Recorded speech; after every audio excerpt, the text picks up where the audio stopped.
Et bonjour, petite fougère de YouTube, on se retrouve pour un nouvel épisode d'un livre au coin de l'écran, toujours sur En toute puissance de V6, et on reprend la lecture là où on s'est arrêté juste avant, les dispositions à l'autoritarisme de droite, la personnalité autoritaire. Certains chercheurs ont fait passer des questionnaires RWA, autoritarisme de droite, Right Wing Authoritarism, ou l'échelle F, mesurant la proportion à adhérer aux idées fascistes. D'ailleurs, allez voir la chaîne Horizon Gull, fait donc par V6, entre autres, et qui est justement en train de faire des dossiers. Il me semble qu'il y a 5 vidéos qui vont sortir et qu'il doit y en avoir 2 ou 3 de fait, si je dis pas de bêtises, qui sont justement sur l'autoritarisme de droite et la personnalité autoritaire, qui sont vachement intéressantes, qui sont vachement synthétiques, mine de rien, sur le sujet, parce qu'il y a énormément de recherches, en vrai, mais c'est vachement bien pensé, vachement bien agencé, et pour le coup, c'est plutôt clair, c'est plutôt propre, donc n'hésitez pas à les regarder. Comme d'habitude, n'oubliez pas que dans le chat, vous avez une commande qui est $HS, qui vous donnera accès donc soit au site de Hacking Social, où vous avez tous les blogs, billets de blog à l'écrit, ou sinon à la chaîne YouTube, justement d'Horizon Gull, où vous avez toutes les vidéos qu'ils ont fait, tout simplement. Et plus l'autoritarisme est élevé, plus on peut prédire qu'ils obéiront à pour des chocs intenses. Nous verrons plus en détail cette notion de RWA au chapitre 0. 0 ou O, je sais jamais, ça doit être 0 ça. Cependant, des recherches ont montré qu'il y avait des variables de personnalité qui avaient aussi leurs effets. Begg, en 2015, a étudié les participants du jeu de la mort, et il a été révélé que le conservatisme politique de droite des sujets est associé positivement à l'obéissance destructrice. Il a découvert qu'il y a un lien entre les traits de personnalité consensueux et agréabilité et obéissance destructrice. L'activité politique, distribution de tracts, participation à des manifestations, était associée à moins d'obéissance destructrice. C'est la lettre O, ok. Lepage, en 2017, a découvert que l'obéissance destructrice des RWA pouvait être baissée lorsqu'on les fatiguait cognitivement au préalable, car leur obéissance destructrice est liée à un travail cognitif important d'inhibition de l'empathie pour obéir. Ça, c'est vachement intéressant. Sans énergie mentale pour inhiber leur empathie, les automatismes empathiques d'aversion à faire souffrir autrui peuvent agir et permettre la désobéissance. Les réponses émotionnelles automatiques favorisent la désobéissance. Ça, c'est vachement intéressant, ça. Ça, je l'ai pas vu passer parce que je pense qu'en 2017, j'étais déjà plus en recherche. J'étais déjà plus en train de faire de la recherche. Mais c'est vachement intéressant, ça. C'est vraiment, vraiment intéressant. Pour le coup, le fait que si tu les fatigues et que du coup, ils n'ont pas les ressources cognitives pour bloquer l'empathie, c'est super intéressant. Je pourrais te refiler l'étude, je l'ai lu et relu. Ah bah ouais, avec plaisir. Gravement, grave, avec plaisir. À la limite, sur le Guilded, je pense que ça pourrait pas mal plaire à pas mal de gens. Je pense que ça pourrait plaire à pas mal de gens, notamment Céron, mais pas mal d'autres, parce que c'est vachement intéressant, ça. C'est vachement intéressant comme mécanique. Ça, c'est ça, c'est vraiment, vraiment intéressant pour le coup. Parce que je me souviens que j'avais lu des études, alors un petit peu plus anciennes, notamment sur les votes, sur les intentions de vote, et on avait noté que dans cette étude-là, on avait notamment un mécanisme qui se mettait en place, qui était que justement les gens n'étaient plus, les gens de droite, avec les mécaniques d'autoritarisme de droite, n'étaient plus dans les faits, mais dans la croyance, et que si tu arrives à casser les faits de croyance, justement, s'ils mettent en place de la réflexion réelle sur le sujet et que juste ils ne suppressent pas le truc, que vraiment ils peuvent potentiellement prendre le temps de construire et de réfléchir, à ce moment-là, ils peuvent remettre en question. Mais que tant que t'as pas réussi à faire ça, en fait, le problème, c'est que comme ils sont sur justement de la croyance, ils vont suppresser toutes les informations contradictoires, ils vont nier les informations contradictoires, ils vont les mettre de côté, et du coup, ils vont rester dans leur ligne politique d'habituelle, quand bien même il y a des preuves qui montrent que leur ligne politique, que leur candidat est complètement pourri et ainsi de suite, fait des trucs horribles, ils en ont rien à péter.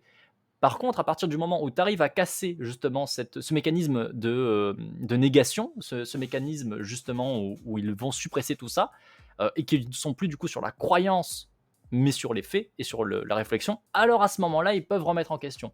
Et ça déjà, j'avais trouvé ça super intéressant à l'époque, parce que c'est un petit peu, mine de rien, c'est peut-être d'ailleurs une des études qui ont servi à Lepage à élaborer sa propre expérience derrière, mais c'est peut-être justement quelque chose qui montre que effectivement il y a un travail cognitif important au final, et que si tu arrives à casser ce travail cognitif important, et les gens ils sont capables de se dire tiens merde, faire du mal aux gens c'est de la merde. C'est vrai, c'est vachement intéressant, c'est vachement intéressant. Je te l'envoie là-bas, c'est un travail de thèse par contre très pointu niveau neuro. Ok, OK, bah, après, peut-être que le pire, je comprendrai pas tout, mais ou d'autres ne comprendront pas tout, mais on est là pour s'entraider si besoin dans tous les cas, hein. C'est tout l'intérêt d'ailleurs du Guilded, je vous le rappelle, hein, petite fougère de YouTube, venez sur Guilded, on y est bien. Petit coin de l'œil, vous avez vu? Ça marche, je vous jure ça marche. Parce que pour le coup, bah, on peut s'entraider, on peut échanger sur pas mal de sujets et c'est quand même ouf, c'est quand même ouf. Alors par contre, j'ai un message à côté, non, c'est rien. J'ai cru que c'était peut-être un message pour ma grand-mère, mais en fait non. Parce que du coup, pour ceux qui ne le savent pas, ma grand-mère est à l'hôpital. Malheureusement, elle a eu un petit accident cardiaque, mais apparemment ça va. Elle va rentrer demain, mais du coup, je reste vigilant aux messages, notamment de ma famille, pour savoir s'il n'y a pas de complications, étonnamment. On se demande bien pourquoi. Câlin, c'est gentil, c'est gentil. Mais apparemment ça va. Apparemment ça va. Ils ont juste, ils ont une suspicion d'infection parce que du coup, ben, elle était vraiment pas bien et puis qu'elle a eu des problèmes d'incohérence. Du coup, ils ont fait pas mal d'examens, mais ils pensent que c'est juste la fatigue parce que bah, du coup, c'est une personne qui est très âgée, ma grand-mère, et que bah, du coup, forcément, si tu passes pas du tout, on va dire, une bonne nuit, que tu es chamboulé dans tous les sens, qu'on t'amène à l'hôpital après un accident cardiaque, enfin, ça peut avoir des impacts, on va dire, d'un point de vue attentionnel, et c'est peut-être pour ça qu'elle a pu avoir des divagations. Donc, en vrai, ça m'a inquiété, mais apparemment ça va et elle est censée rentrer chez elle demain, sachant qu'en plus il y a, il y a une de mes tantes qui vit justement juste à côté de chez elle et qui a du coup toute sa famille, enfin mon cousin, tout ça, qui sont là-bas pour prendre soin d'elle. Normalement ça va aller. C'est vrai que du coup ces derniers jours aussi j'ai été un petit peu plus tendu et un peu moins, on va dire, positif à cause de ça, mais apparemment ça va, elle devrait rentrer chez elle demain, donc ça devrait aller. Et Mine, j'espère que tu as bien mangé. J'espère que tu as bien mangé. Du love pour ta famille, c'est gentil, c'est adorable, merci. Du coup, je reprends. Le page 2017. L'obéissance destructrice est associée à une plus grande vulnérabilité au stress qui pousse l'individu à inhiber les réponses émotionnelles automatiques, l'aversion à la souffrance, ce qui fait augmenter l'obéissance destructrice. Ça aussi, c'est intéressant, c'est vachement intéressant. Les obéissants eux-mêmes expliquent qu'ils ont obéi de façon diverse. Certains se sentent stupides et ont du mal à comprendre pourquoi ils n'ont pas mis en acte leur rejet de l'expérience dans le jeu de la mort.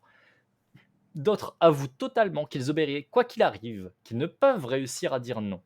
Certains expliquent qu'ils voulaient plaire à l'autorité ou encore lui faire plaisir. D'autres rationalisent et disent qu'ils n'ont jamais cru à la vraie souffrance de Monsieur Wallace. Ah, ça c'est beau ça.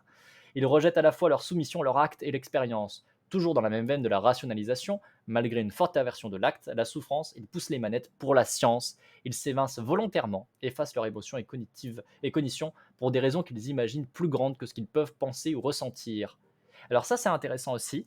Moi, ce que je me pose comme question, du coup, juste un truc, est-ce qu'il y a une rationalisation justement qui se fait post-expérience où on est capable, mais je ne sais pas si c'est possible, de mesurer si pendant l'expérience, ils ont mis en place peut-être des mécaniques de rationalisation euh, d'un certain type, mais que par contre, une fois qu'on leur a révélé du coup le poteau rose et en fait comment fonctionne l'expérience, est-ce qu'ils n'ont pas rationalisé en disant a posteriori, en fait j'avais conscience que c'était du flanc, qu'il y a un truc qui allait pas et qu'on était probablement en train de faire autre chose, enfin c'est une caméra cachée, peu importe, qui trouve en fait une explication a posteriori, qui viennent expliquer a posteriori en fait leurs actes sur le moment, quand bien même sur le moment, si ça se trouve, ils n'avaient pas du tout en fait cette vision-là. Je me demande si c'est capable de faire un truc qui est capable, enfin une expérience qui est capable de le mesurer, parce que ça pourrait être intéressant aussi pour le coup, de voir si justement il n'y a pas des justifications qui peuvent tomber après coup. Où on va se dire ah non mais attends en fait je le savais, je l'ai senti. Oui, je pense que c'est a posteriori, parce que leur langage non verbal durant l'expérience ne révèle vraiment du stress. Ouais, ouais. Donc du coup, effectivement, ah bah oui, typiquement le comportement. Oui. Surtout dans l'expérience de Beauvois, on le voit bien. Ouais, effectivement, c'est bien possible. Parce que ça c'est typiquement le genre de choses qu'on voit, où justement, on va faire des actions. Bon, là, en l'occurrence, du coup, de respect à l'autorité. Et après, a posteriori, quand on leur dit, bah non, en fait, c'était tout contrôlé, en fait, c'est faux, et ainsi de suite, on va avoir une justification et on va dire, non, non, mais parce qu'on en a besoin, hein, qu'on soit d'accord, hein, c'est un mécanisme de défense de soi-même. Il faut essayer de se dire que justement, on n'est pas quelqu'un d'horrible. Puisque au début, on avait une justification qui est, par exemple, c'est pour la science, c'est pour quelque chose qui me dépasse, peu importe la raison, mais qu'on ait trouvé une raison. Si on vient nous apprendre qu'en fait, tout ça, c'est du flan, du coup, cette rationalisation-là ne marche plus, et il faut trouver une nouvelle rationalisation pour dire je ne suis pas quelqu'un d'horrible, je ne suis pas quelqu'un de méchant, je ne suis pas quelqu'un qui fait du mal pour le plaisir ou quoi que ce soit, ou gratuitement, donc il faut que je trouve une autre raison. Et à ce moment-là, vous pouvez avoir du coup ce genre de rationalisation. Et aussi, ils tentent de tricher, ce qui veut dire qu'ils se prennent au jeu. Ah, c'est vrai aussi ça. C'est vrai aussi, ça. C'est vrai aussi. Décidément, ça fait bien bip bip. Vous vous excitez bien sur la conversation. C'est toujours le JDR. Je suis désolé, je sais pas si vous entendez le bip bip de mon téléphone, parce que du coup, j'ai un petit ping qui fait bien du sbul en vrai. Donc, si vous devez accuser quelqu'un, sachez que vous devez accuser la goupille. Voilà. Parce qu'elle participe à la conversation, même si là, c'est pas elle qui a écrit le message, elle est en partie responsable. Non, mais sans déconner. Alors là, c'est elle. Là, par contre, c'est elle. Oui, je te vois, tu sais. Ah là là là là. Donc là, elle fait exprès. Elle vient d'écrire mon prénom. 1, 2, 3, 4. 4 fois. 4 fois. Voilà. Mhm, mhm. Je te vois, la goupille. Hein. Bon, reprenons. Mais il ne faut pas oublier que cette obéissance peut être rompue. En distanciant l'autorité, en faisant en sorte que l'individu puisse voir de près ses actes et leurs conséquences, grâce à des pairs ou à une autre autorité rebelle qui exprime leur désaccord. Individuellement, les études de Lepage nous apprennent que développer une confiance en ses émotions, en ne cherchant pas à les supprimer, mais en apprenant à décider avec elles, permet d'augmenter ses chances de désobéir. Sans quoi, on peut supprimer son empathie pour ne plus ressentir d'émotion du tout. L'obéissance destructrice peut donc être rompue. Je suis un ange de miséricorde.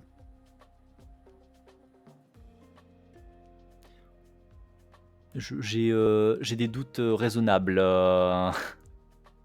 Je dirais que j'ai des doutes raisonnables. Tu vois, là-dessus. Hmm, hmm, voilà. J'en étais où J'en étais où Hop là, ici. A noter cependant que de nombreux historiens et philosophes spécialistes du génocide rapportent l'expérience de Milgram, car elle est totalement superposable avec les mécaniques qui ont motivé des grands génocides. Que ce soit Ekman, Stangl, ce qui s'est passé dans le 101e bataillon, les tortures des prisonniers aux USA après le 11 septembre 2001, d'autres génocides comme celui des Tutsis au Rwanda de 1994, celui perpétré par les Khmers rouges, etc. Les mécaniques génocidaires, donc, qui impliquent une masse d'individus normaux, sont toujours entremêlés avec des formes diverses de soumission à l'autorité, plus ou moins conditionnées, organisées à plus ou moins long terme, plus ou moins autoritaires, ou liées à une soumission horizontale entre pairs. Et ça, c'est important de le mettre en avant aussi, parce que justement, à l'heure actuelle, vous avez pas mal de ces mécaniques-là qui réapparaissent. On a une légère contestation en France, dirons-nous, on va dire ça comme ça, qui se fait quand même réprimer assez violemment de manière systématique. On l'a vu ça avec par exemple les Gilets jaunes, on a vu que les forces de l'ordre justement sont venues intervenir pour réprimer très violemment quand même. On a plusieurs personnes qui sont décédées, on a un certain nombre de personnes qui ont été éborgnées, mutilées de diverses manières par les forces de l'ordre pour réprimer justement les contestations qui n'étaient pas spécialement violentes à la base. Donc il y a quand même effectivement, on va dire, une certaine violence, une certaine obéissance destructrice qui se met en place de manière assez évidente. Et d'ailleurs, on a été au niveau de la France retoqué au niveau des institutions européennes. Il me semble qu'on s'est fait toquer un petit peu en disant quand même, vous abusez. On a des ONG qui alertent également dessus, justement sur cette violence qui apparaît de plus en plus, et pas que en France d'ailleurs. Et pour le coup, justement, c'est là où on voit que ce genre de mécanisme, il fonctionne en fait, et il fonctionne extrêmement bien. Et que notamment, quand vous prenez les forces de l'ordre en France, s'ils obéissent à ces violences, c'est pas sans raison, c'est parce qu'il y a une injonction de la part de l'autorité supérieure, c'est parce que du coup, autour d'eux, les autres personnes continuent à obéir, parce que en plus de ça, on a des études qui ont montré que malheureusement, sociologiquement parlant, les forces de l'ordre ont une certaine prépondérance justement sur les personnalités plutôt de droite autoritaire, donc forcément de soumission à l'autorité, et une proportion à pouvoir réaliser la violence, enfin, pas mal de choses comme ça. J'ai calmé Messenger, pardon. Oui. Ah, c'est vrai. Joli, joli message, j'approuve. Si ça fait plus ping, sachez que c'est grâce à Anemone. Voilà. Elle a la menace adaptée. C'est beau, c'est beau, c'est beau. Est-ce que du coup, ça voudrait dire que tu es de droite autoritaire, mon amour? Anémone, est-ce que... Est-ce qu'on peut faire ce parallèle? Non, on va passer à autre chose. En résumé, pour résumer, voici tout ce que les recherches nous apprennent sur la façon dont l'obéissance destructrice est augmentée. Ceci peut donc être bidouillé afin d'aider autrui, ou s'aider à désobéir à des ordres destructeurs. La distance avec la cible de la souffrance, physique, visuelle, contact préalable, discussion. On peut donc réduire l'obéissance destructrice en faisant se rapprocher l'obéissant avec le réel de sa tâche destructrice. Oui. Bon, attendez, je vous donne un petit. Sur tous ces trucs pas très heureux et un peu tristes, je vous donne un peu de ça. Regardez. Regardez la mignonitude d'un chat. Moi, regardez la mignonitude d'un chat. Et t'essaies de te barrer en écrivant sur le clavier. Mais t'es sérieux? Tu veux des câlins ou t'en veux pas? Tu veux des câlins ou t'en veux pas? Tu veux des câlins? Voilà. Viens à la caméra, sois mignon. Qu'est-ce que tu fais? Où est-ce que tu te glisses? Je sais pas pourquoi il se glisse sous les écrans en fait. Je comprends pas pourquoi. Je ne comprends pas pourquoi. Oh, moi qu'il est beau. Vous avez vu, il me fait des petits pouts sur la tête. C'est pas le plus beau des chatons, ça? Voilà, un petit moment de mignonitude. Vous avez vu, ça fait du bien. Hein. Non, il veut pas montrer sa bouille. Il est tout à fait prêt à vous montrer son cul, par contre, a priori. Mais, mais sa tête, non. Bah oui, mon cœur. Bah oui, moi aussi, je t'aime. Bah oui. Moi que t'es beau. Moi aussi le plus beau. Voilà. Et puis il repart. Bah oui. Non, et tu reviens. Mais. Tu veux quoi? Tu veux des câlins? Tu veux de l'attention? Tu veux des gratouilles? C'est quoi le délire? Vous avez vu ce petit moment mignon? Voilà, je vous offre un petit moment mignon. Voilà, vous avez le droit de voir. Alors si elle dit méchant chat, Anémone, c'est pas sans raison, c'est parce que ça, il ne le fait qu'avec moi. T'as éteint mon clavier? Non mais sans blague. Mais qu'est-ce que tu fais, le chat? Arrête d'appuyer partout.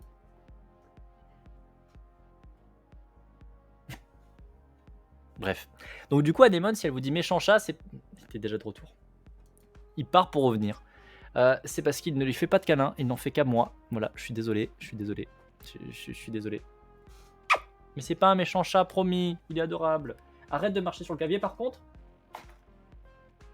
Il a voulu s'allonger sur le clavier. Il va finir par vous couper le stream hein, s'il continue. Tu arrêtes, s'il te plaît. Tu arrêtes. Mais... Oh, ça suffit. Ça suffit. Allez. Oups. Donc, reprenons la lecture, malgré cette interruption chatanique. Cette interruption chatanique.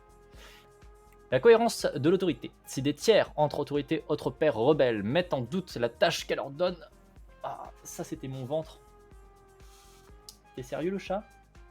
J'ai besoin de ce câble, merci. Allonge-toi s'il te plaît. Allonge-toi. Donc, je disais, si des tiers, autres autorités, autres pairs rebelles, mettent en doute la tâche qu'elle leur donne, alors l'obéissance diminue. On peut donc réduire l'obéissance destructrice en soulignant son désaccord.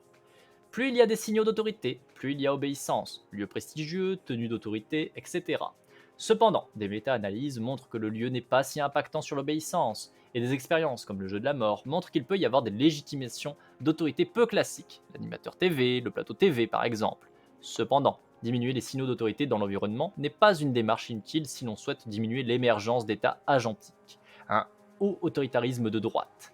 Donc, on peut imaginer que si le RWA baisse chez l'individu, on peut diminuer son obéissance destructrice. Cependant, diminuer le RWA d'une personne est une tâche au long terme, comme on le verra en extension O.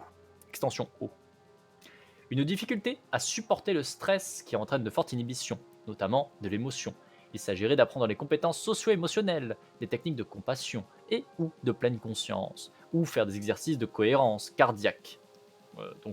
Référence à l'étude de Lepage en 2017, qui permettent d'entendre les signaux émotionnels empathiques, les supporter, car ils ne sont pas nécessairement inadaptés, mais au contraire liés à une aversion à la souffrance profondément prosociale.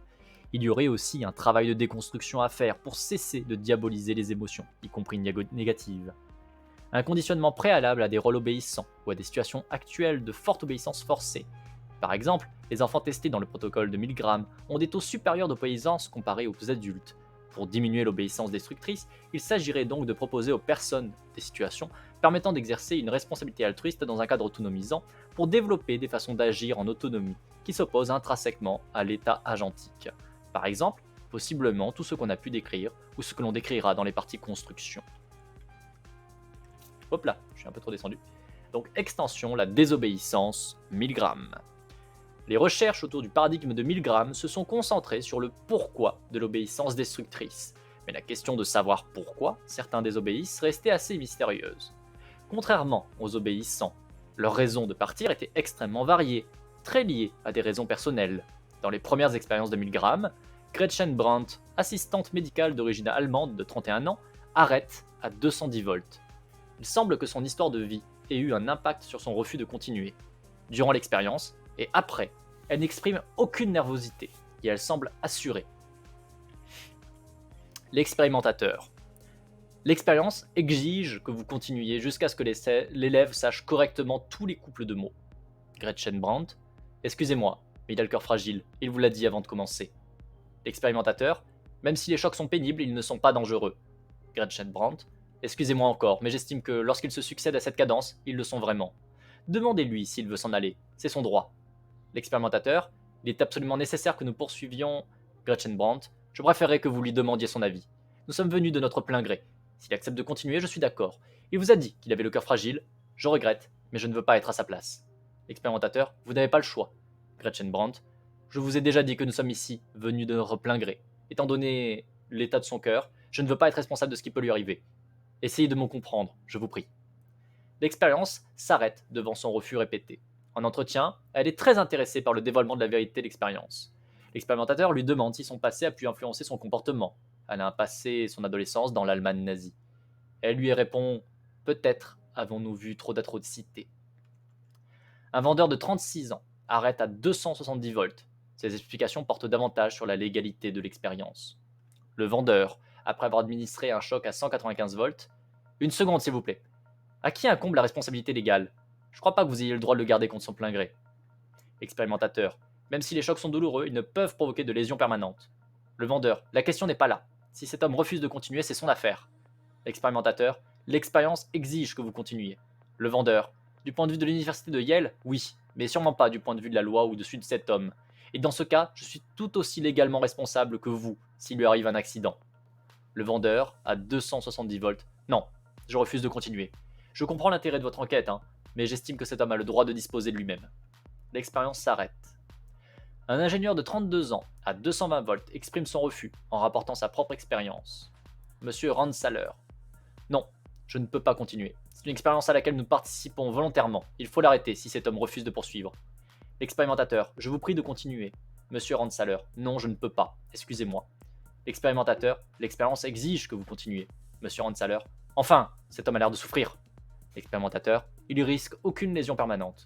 Monsieur Randsaler. D'accord, mais je sais ce que c'est qu'une décharge. Je suis ingénieur électricien, et j'en ai déjà reçu. On est vraiment commotionné, surtout quand on sait que cela va recommencer. Excusez-moi.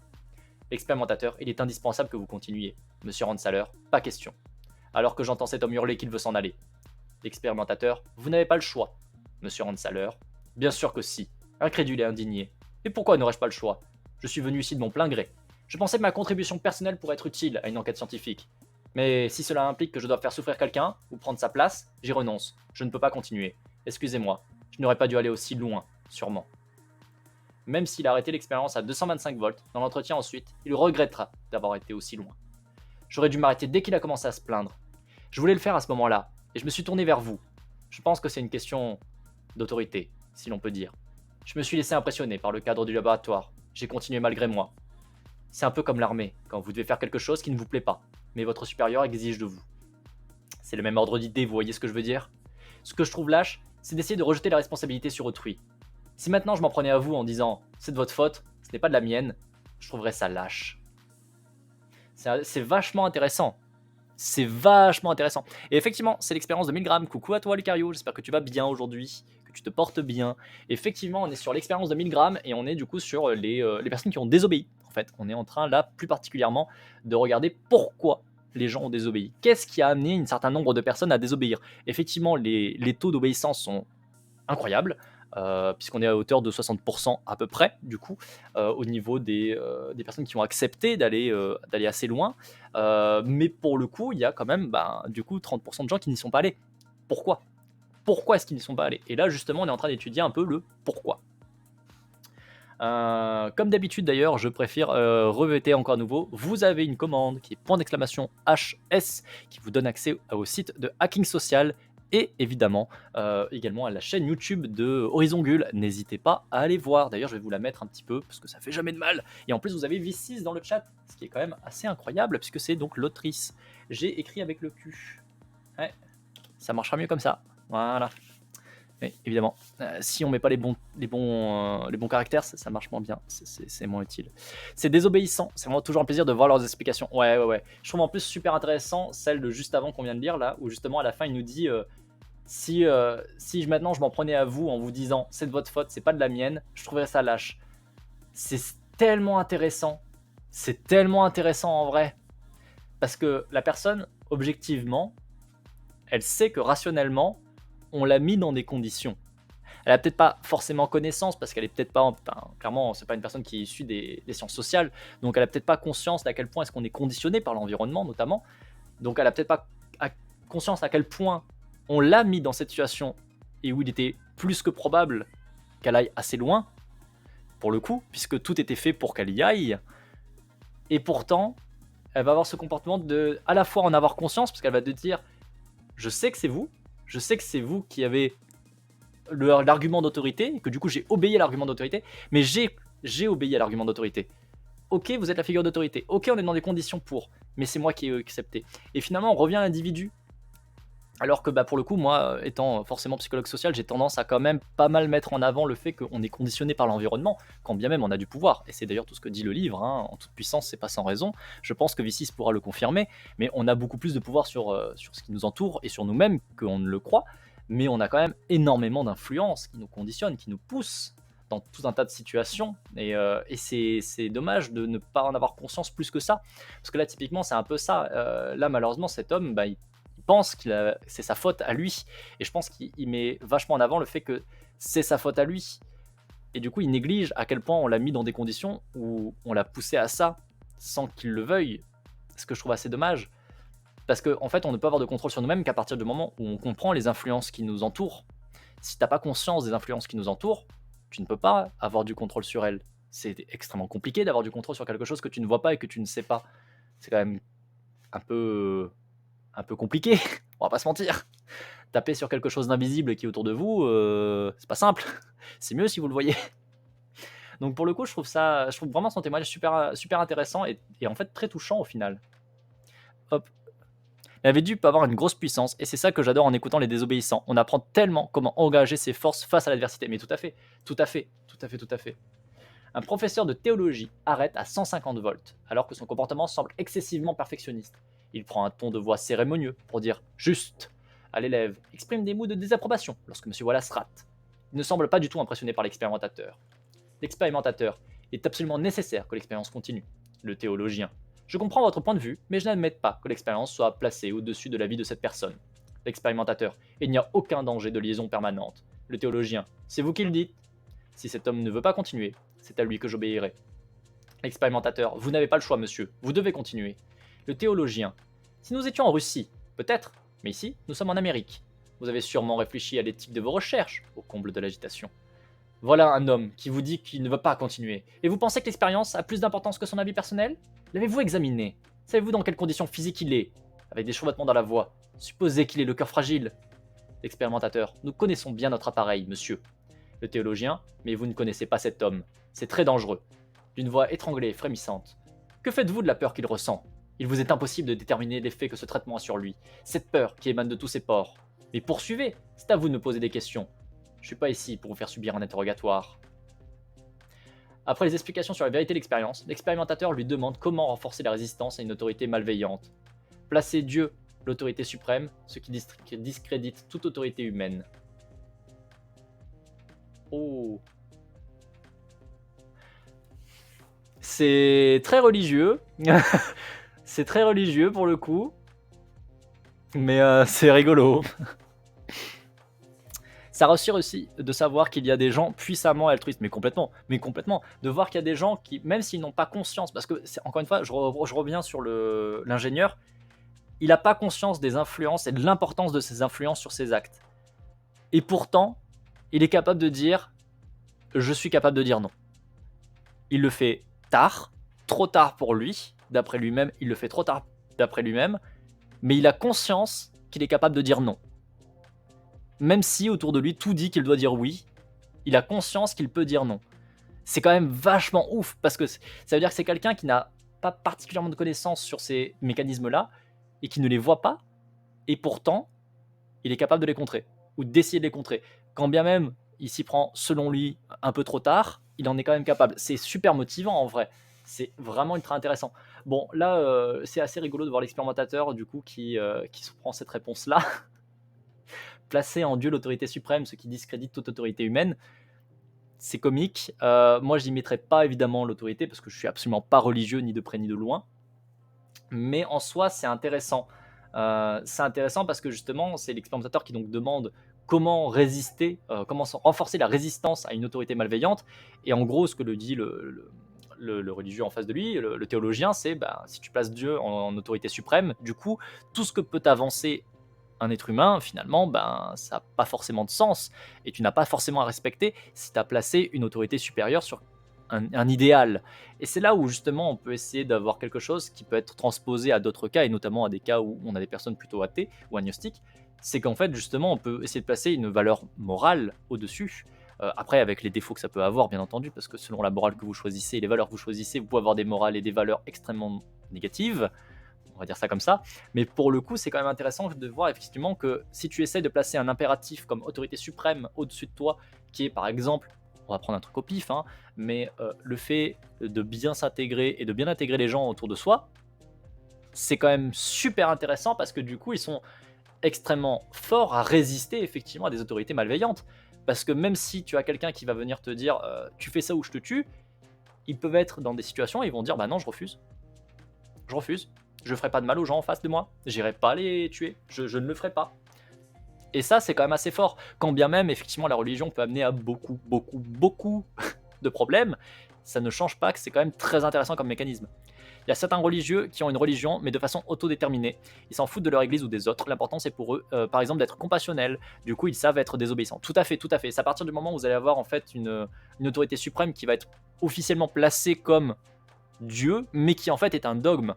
Et où du coup, en l'occurrence, ce n'est pas Dieu qui t'a donné ça, ça va être un impératif qui va être placé par du coup une institution humaine que tu vas assimiler à Dieu. Et c'est là où du coup tu tombes sur tous les problèmes. C'est qu'à partir du moment où tu es dans le dogmatisme, bah, tu vas avoir des tensions et des petits problèmes et des petits conflits, on va dire. Par contre, effectivement, si tu as un impératif moral, par exemple sur des choses très bonnes comme le fait d'être voilà, altruiste, là par contre, tu le mets en impératif maximum, bah, ça aide justement à résister à ces autorités malveillantes. C'est super intéressant. C'est super intéressant. C'est clairement ça. Ce sont des personnes avec des valeurs altruistes qui sont au-dessus de tout, religieux ou pas. Les valeurs sont au-dessus de tout. Eux sont plutôt humbles. Les valeurs sont au-dessus de tout. Eux sont plutôt humbles. Ouais, c'est joli comme phrase en vrai. J'aime bien. Je continue. Leur comportement est très différent les uns des autres. Certains semblent assurés, sans manifestation d'émotion. Ils maintiennent une décision qui semble inébranlable. D'autres sont ravagés par l'émotion. Ils quittent l'expérience en pleurant. Et d'ailleurs, là, vous voyez typiquement avec cette phrase-là, vous revoyez à quel point je vous disais tout à l'heure, à quel point ça peut être violent, une expérience comme ça. Quand bien même tout est contrôlé et qu'au final, il n'y a eu aucun dommage physique ou autre au compère, la personne qui vit l'expérience, elle vit l'expérience. Pour elle, c'est réel. Quand bien même après, tu lui dis, en fait, c'était du flan, elle l'a vécu comme réel. Et ça restera réel. Et c'est là où tu vois à quel point ça peut être violent. Si les gens ils sont ravagés par l'émotion et qu'ils quittent l'expérience en pleurant, c'est pas sans raison. C'est que ça les a ébranlés profondément.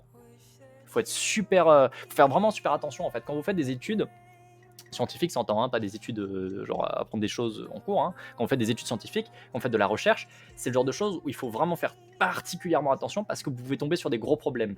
Vraiment de très très gros problèmes. Moi j'ai notamment en tête un truc qui s'est passé en cours. Je vous en avais déjà parlé une fois et je crois que c'était Mine ou Azalaïs, je sais plus, qui avait déjà réagi en disant mais c'est discutable comme truc.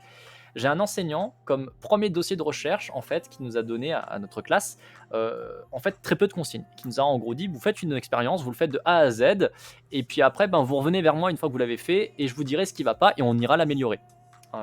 Et c'est comme ça que vous serez noté. Sauf que du coup toutes les questions qu'on pouvait avoir, notamment sur l'éthique ou autre, se posaient après avoir fait le travail.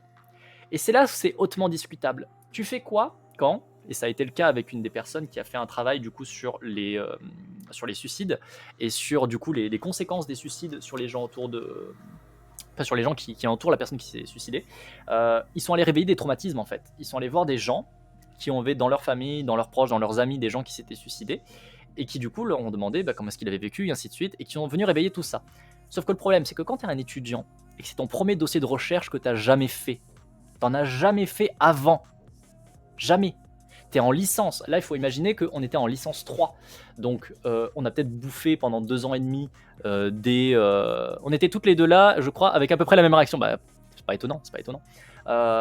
Quand toi, t'es là et t'as bouffé pendant 2 ans et demi des études, tu vois les études, ok, t'en as jamais fait. Et là, t'es pas encadré. Justement, tout le principe de cet exercice fait par cet enseignant, c'est que t'es lâché en pleine nature, fais ton truc, et une fois que tu l'as fait, on va te dire, bon bah là, ça c'était pas bien, ça c'était pas mal, et ainsi de suite. Mais ça arrive trop tard en fait, parce que les personnes que tu as interrogées, c'est des vraies personnes. C'est pas des compères, c'est pas des gens qui sont pliés à ton truc, mais en étant des acteurs ou quoi que ce soit. Ce sont des vrais gens qui ont vraiment vécu certaines choses. Si on prend mon cas, par exemple, moi j'ai travaillé du coup avec mon groupe sur la question du corps de l'homme dans le monde de la pornographie. Oui, c'est un sujet très particulier, n'est-ce pas? Pour le coup, on n'a pas spécialement eu un sujet qui éveillait des choses, on va dire, négatives. Parce que du coup, on allait interroger des acteurs pornographiques, des actrices pornographiques. On est allé interroger des personnes qui consommaient du contenu pornographique pour avoir pas mal de retours sur l'image du corps de l'homme. Et le corps de l'homme s'entend le sexe masculin. Parce que justement, le dossier qu'on voulait faire, c'était montrer aussi quelle est l'image du corps de l'homme. Parce que le corps de la femme dans le monde pornographique est très étudié. Et au final, le corps de l'homme, relativement peu, voire même, c'était un peu ce qu'on avait mis en avant dans notre dossier, le fait que dans pas mal de films de cette époque-là, non, on n'a pas interrogé Manuel Ferrara. Je sais même pas si à l'époque il était déjà présent dans le monde de la pornographie, je t'avoue. Mais toujours est-il que du coup, ce qui s'est passé, c'est qu'on mettait en avant que justement les productions enlevaient l'image de l'homme. Au final, on n'en voyait que très peu. Notamment une certaine partie en particulier qui était importante dans la pornographie, on va dire, mais on mettait ça de côté. Il est présent dans ce domaine depuis 97. Ah ouais, alors oui, clairement, il était déjà là. Mais je sais pas, j'ai pas souvenir du tout qu'on en ait parlé, qu'on en ait vu. Moi, Manuel Ferrara, je l'ai découvert par Banzai à la base, hein. Donc pour le coup, enfin bref. Toujours est-il que du coup, nous, notre dossier, il n'était pas spécialement, on va dire, touchy. Pour le coup, il n'a pas trop posé problème. Par contre, on a voilà, quelqu'un qui a travaillé sur les personnes en dépression et sur les personnes en suicidées et l'entourage des personnes suicidées. Et du coup, forcément, vous venez réveiller des traumatismes en fait. Sauf qu'on ne sait pas les débriefer, on ne sait pas faire quelque chose, on va dire, de propre sur ça. Et le problème, c'est que bah, du coup, forcément, les élèves ont réveillé des choses plutôt négatives chez ces personnes qui ont témoigné. Et du coup, après, derrière, elles sont fait pourrir par le prof. Non sans raison, parce que bah, du coup, ce qu'elles ont fait était ultra grave et ultra violent. Mais elles n'en ont pas conscience. Et au final, je trouve que c'est quand même très problématique d'avoir un enseignant qui va engueuler les élèves, alors qu'il aurait dû peut-être les accompagner, en fait. Il aurait peut-être dû être là lors de leur établissement de protocole pour leur dire écoutez, ça c'est un peu dangereux, ça c'est pas ouf. Il n'y a pas eu de conséquences graves a priori de leur travail, enfin pas que je sache en tout cas. Mais ça ne change pas que, éthiquement parlant, il faut avoir conscience justement des limites des personnes qu'on va avoir dans nos expériences. Parce que quand vous allez faire des expériences, vous faites des expériences sur des vrais gens.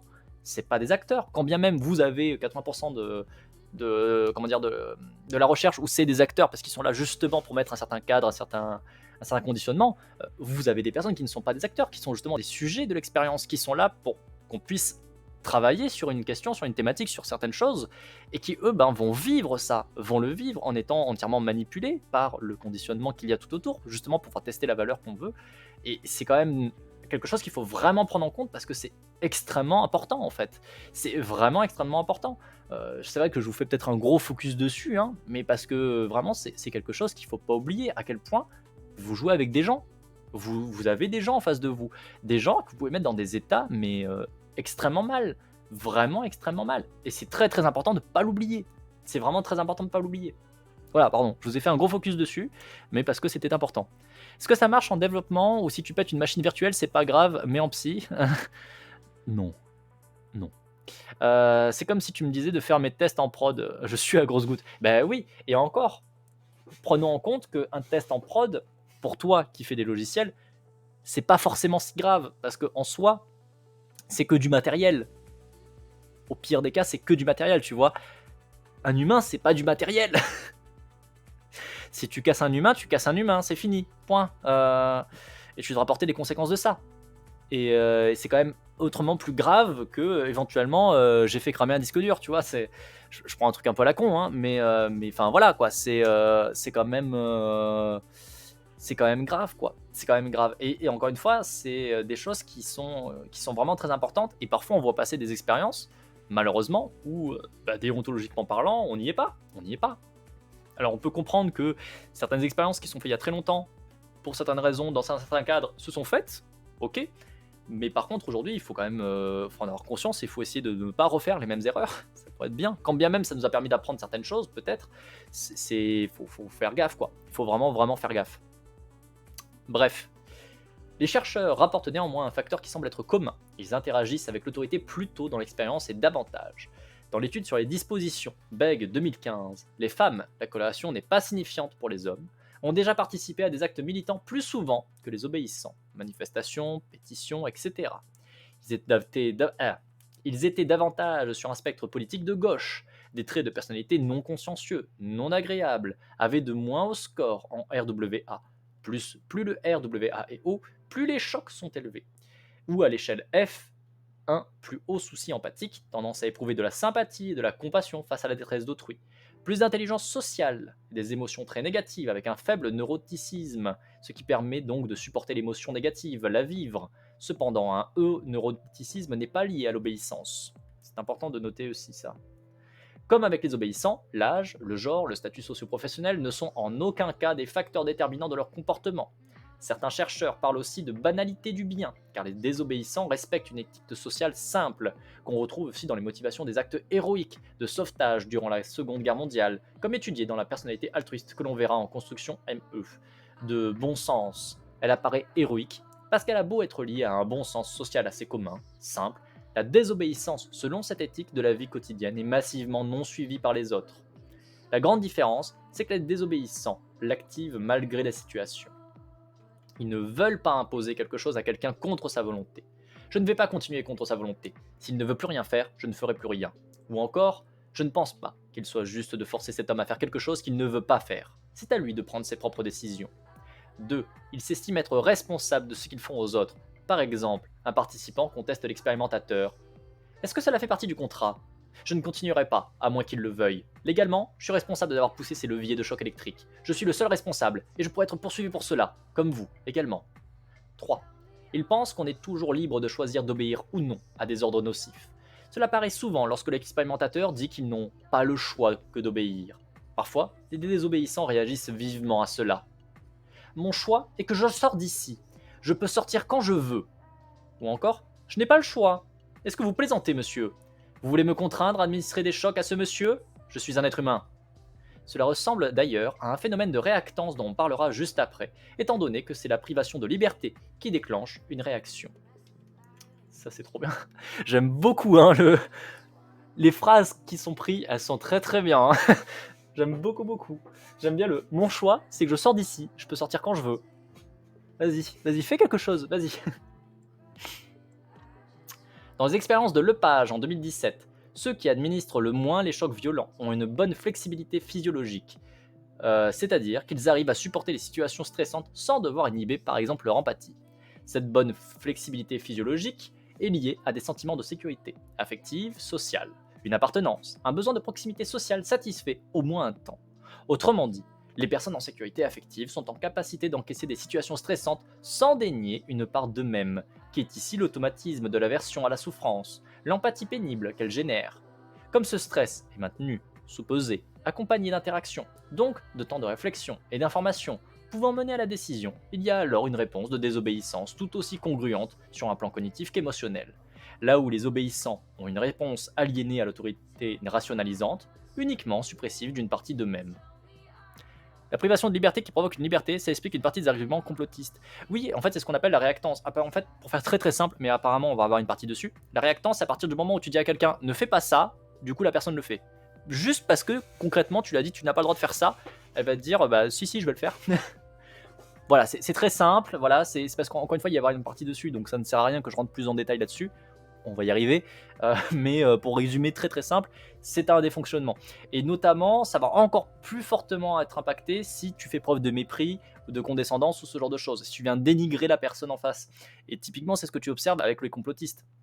Avec le fonctionnement des complotistes, si tu remarques un petit peu ce qui se passe actuellement, par exemple avec les anti-vaccins, avec ceux qui veulent faire le convoi, comment il s'appelle ça ? Le convoi de la liberté ou je sais pas quoi, c'est que non seulement d'une part on leur dit vous n'avez pas le droit d'être vacciné, parce que concrètement, c'est le message qui est transmis, hein, c'est on vous prive de liberté, on vous conditionne au fait d'être vacciné ou pas. Donc clairement, le message qui transmet, c'est vous devez, vous avez l'obligation de vous vacciner, donc vous n'avez pas le droit de ne pas vous vacciner. Donc déjà, vous avez le mécanisme qui peut se mettre en place assez facilement. Et derrière, en plus, il y a des preuves de mépris qui viennent dire non, mais de toute façon, vous êtes des gros cons. De toute façon, vous savez pas. De toute façon, vous êtes des débiles. Bah, partant de là, forcément, si tu peux faire preuve de mépris et de condescendance, les gens, déjà qu'ils ont activé la réactance, bah, ça renforce la réactance. Ils n'ont qu'une envie, c'est d'aller faire ce qu'on leur interdit. Donc en l'occurrence, ce qu'on leur interdit, c'est de ne pas se vacciner. Bah, du coup, ils ont envie de ne pas se vacciner. Et ils ne se vaccinent pas. C'est con, hein. Et ça, tu l'observes sur pas mal de mécaniques complotistes, hein. Sur pas mal de trucs, tu peux retrouver assez régulièrement ce genre de choses. La psychologie inversée, épisode de Ed et Eddie sur Cartoon Network. Je ne connais pas. C'est quoi ça, le nom qui a des effluves assez merdiques? C'est quoi ça, le nom qui a des effluves assez merdiques? C'est-à-dire, j'ai pas compris la phrase. J'ai pas compris la phrase. Réactance? Le mot que tu cherches? J'ai pas compris.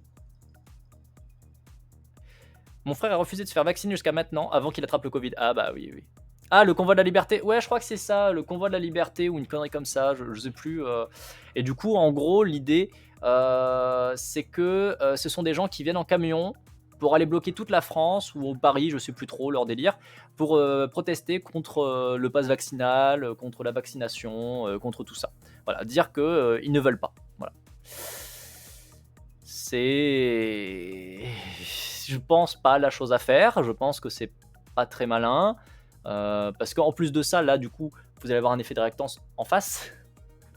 C'est que du coup, ils vont venir bloquer des gens, notamment Paris, a priori, avec les camions en faisant des embouteillages. Donc, du coup, les gens en face, qu'est-ce qu'ils vont avoir comme réaction? C'est qu'on les prive de leur liberté. Donc, ils vont réagir assez violemment. Donc, probablement que ça va encore plus les convaincre et encore plus les pousser à se vacciner, à mettre en avant le pass vaccinal. Et c'est pour ça que vous avez pas mal de débats, on va dire, entre les anti-vax et les vax qui s'envoient littéralement des nions à la tronche. C'est que, bah, en fait, au fur et à mesure, ils font des effets de réactance les uns les autres, entre autres mécanismes, hein. Il y a énormément de choses qui rentrent en compte, hein. C'est un peu très très très simpliste de résumer ça à juste la réactance, clairement. Mais vous allez avoir justement ce genre de mécanismes qui vont rentrer en jeu et ils vont être en fait renforcés au fur et à mesure, chacun leur camp, on va dire, au point qu'à la fin, bah, ils sont incapables de dialoguer et de faire avancer les choses, en fait. Et c'est quand même assez triste. C'est quand même assez triste. Vous savez que moi, ici, je vous le dis et je vous le redis, pensez à vous vacciner, c'est très important. Voilà. Pour le coup, c'est important de se vacciner. Je pense que c'est vraiment quelque chose à faire, quelque chose d'important. J'aimerais énormément que nos putains de pays de merde d'Europe aillent aussi filer des vaccins aux pays pauvres qui sont en galère sans nom, notamment grâce à nous, hein. Ça serait bien parce que c'est comme ça qu'on va continuer à développer des variants sinon, hein. C'est parce que tous les pays pauvres ils sont pas trop vaccinés, donc du coup bah vous avez la maladie qui continue à balader, à être en contact avec des personnes résistantes grâce au vaccin qui du coup vont faire des variations et c'est comme ça que vous tombez sur tout un tas de variants magnifiques, hein, parce qu'on est des gros connards égoïstes, voilà. Mais bon, bref, c'est pas le sujet. Donc je me recentre sur le texte. En résumé, les désobéissants sont des gens très normaux, au parcours personnel très varié, qui n'ont pas de qualité exceptionnelle, voire même parfois des points qui peuvent être considérés comme des faiblesses. Par exemple, des niveaux très bas de consensuosité, ou des émotions vives. Mais ils ont la force de prendre toute la mesure négative de la situation. Ils n'essayent pas de dénier leurs émotions négatives, leur aversion, et décident, avec ces informations pénibles, plutôt que de se plier aux demandes de l'autorité. Et décident avec ces informations pénibles plutôt que de se plier aux demandes de l'autorité. Leurs valeurs, mises en œuvre de façon congruente, peuvent être très élaborées intellectuellement, comme très simples, liées à l'expérience ou à des connaissances, et connectées à leurs ressentis non niés. Est-ce qu'ils sont autodéterminés? La congruence entre leurs valeurs, leurs actes de désobéissance, leurs ressentis, leurs décisions porte à dire que oui. Au moins pour cette situation qui pourtant met statistiquement davantage les individus en motivation non autonome. Le Ed, le tombeur de la série, car c'est le plus innocent du trio. Je sais vraiment pas de quelle série vous parlez, hein. Je sais pas de quelle série vous parlez. Après, j'avoue que comme j'ai pas de télé depuis des années, tout ce qui est Cartoon Network, tout ça, je n'ai pas et je connais pas du coup. Résumé de ce qui aide à la désobéissance altruiste.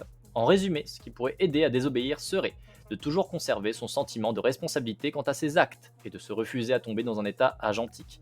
Qu'un autre dit prendre sur lui la responsabilité de ce qu'on fait nous.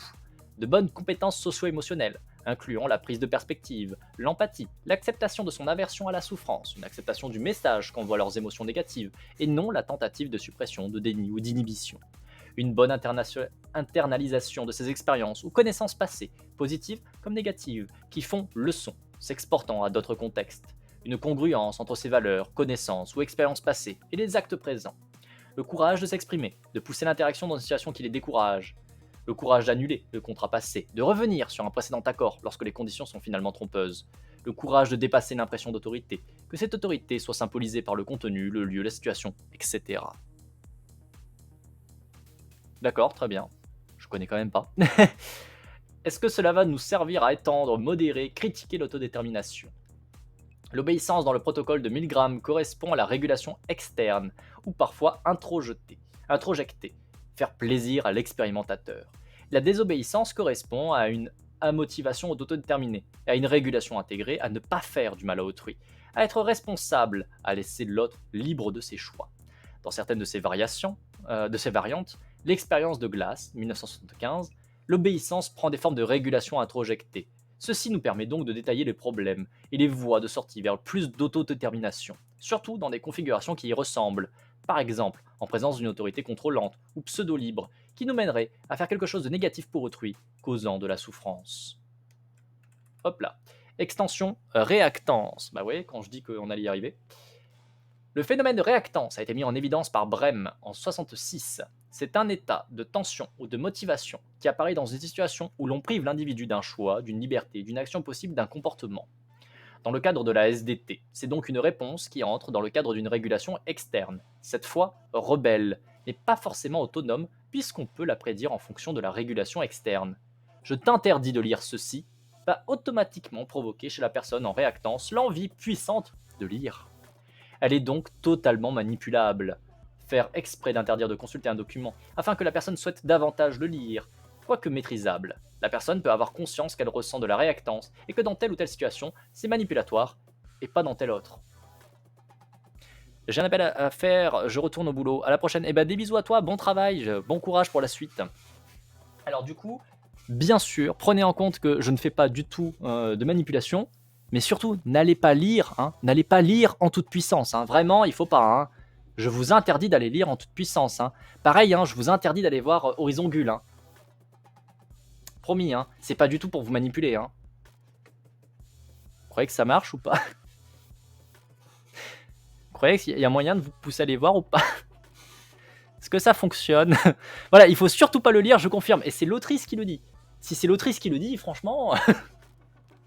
Franchement, voilà, faut pas aller, faut pas. D'ailleurs, ça me fait penser. Alors, c'est un cas complètement aléatoire. Enfin, c'est un effet de réactance échoué parce que justement, ça a été perçu comme voulant manipuler. Est-ce que vous vous souvenez de la promotion d'un film fait par Laurent Baffy où justement, il disait surtout ne venez pas voir mon film. Surtout c'est de la merde, ne venez pas voir mon film. Et il avait vendu son film comme ça. Il était passé à la télé justement pour faire la promotion de son film en disant à chaque fois ne venez pas voir mon film, c'est de la merde. Sauf que justement, tout le monde a mis en avant le fait que c'était sa publicité, c'était sa manière de jouer justement sur la psychologie inversée. Et du coup, ça n'a pas mis du tout les gens en réactance, puisque du coup les gens avaient conscience qu'on tentait de les manipuler. Et du coup, son film a fait un flop. Voilà. Ça, par exemple, c'est rigolo à préciser. Ça date en plus, ça, parce que ça date quand je vivais encore avec mes parents. Parce que je me souviens que je l'avais vu à la télé, et du coup, c'est quand je vivais avec mes parents et que j'avais encore une télé, puisque mes parents avaient la télé. D'ailleurs, ils ont toujours une télé maintenant, c'est juste que je vis plus avec eux. Mais pour le coup, ça, typiquement, c'est une tentative de réactance qui ne fonctionne pas parce qu'on voit que justement, c'est un principe et une tentative manipulatoire. Et comme on le perçoit et comme on le voit, à ce moment-là, on n'enclenche pas ça, puisque du coup, on voit bien qu'on essaie de nous manipuler. C'est con.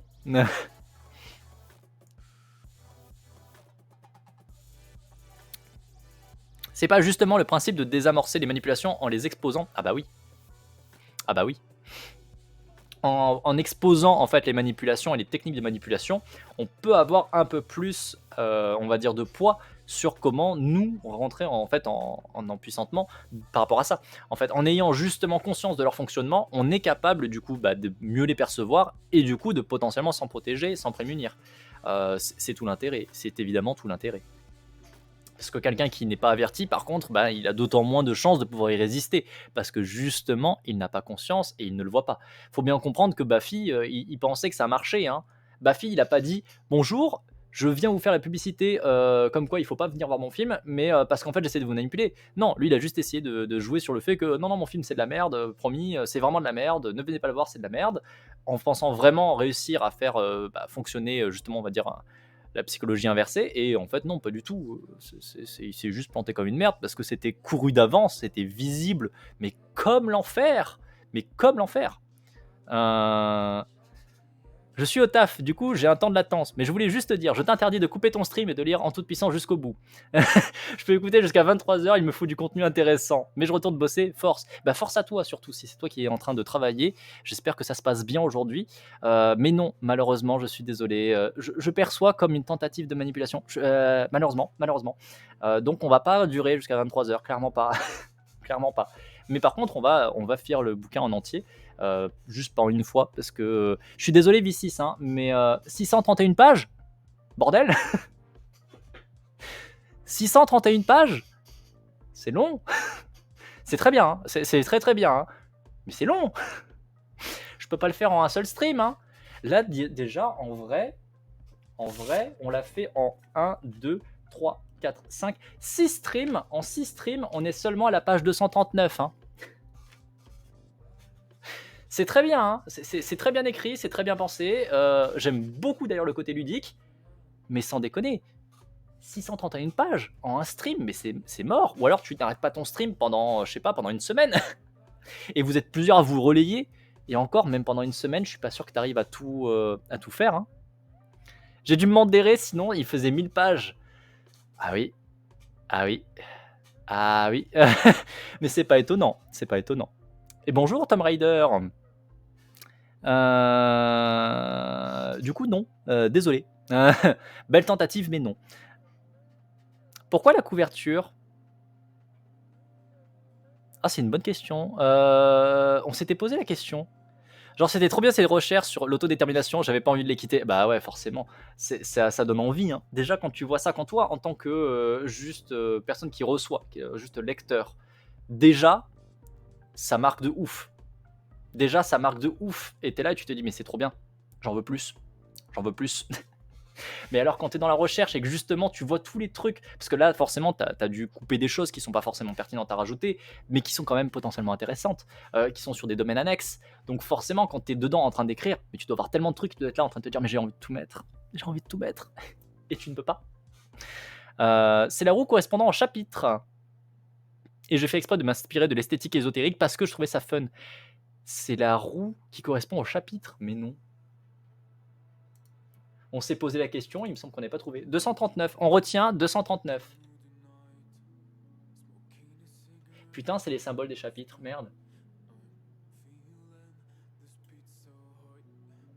On s'est posé la question, hein. Parce que du coup, tu ne devais pas être là au tout premier live. On s'est vraiment posé la question de pourquoi. Pourquoi cette illustration? Et on est en train de se dire, je ne sais pas. Je ne sais pas. On verra en cours de route. Mais bordel, c'est le chapitre et c'est tous les symboles du bouquin qui en plus du coup sont expliqués à chaque fois. Ils te disent bien à quoi correspond quoi. Hein.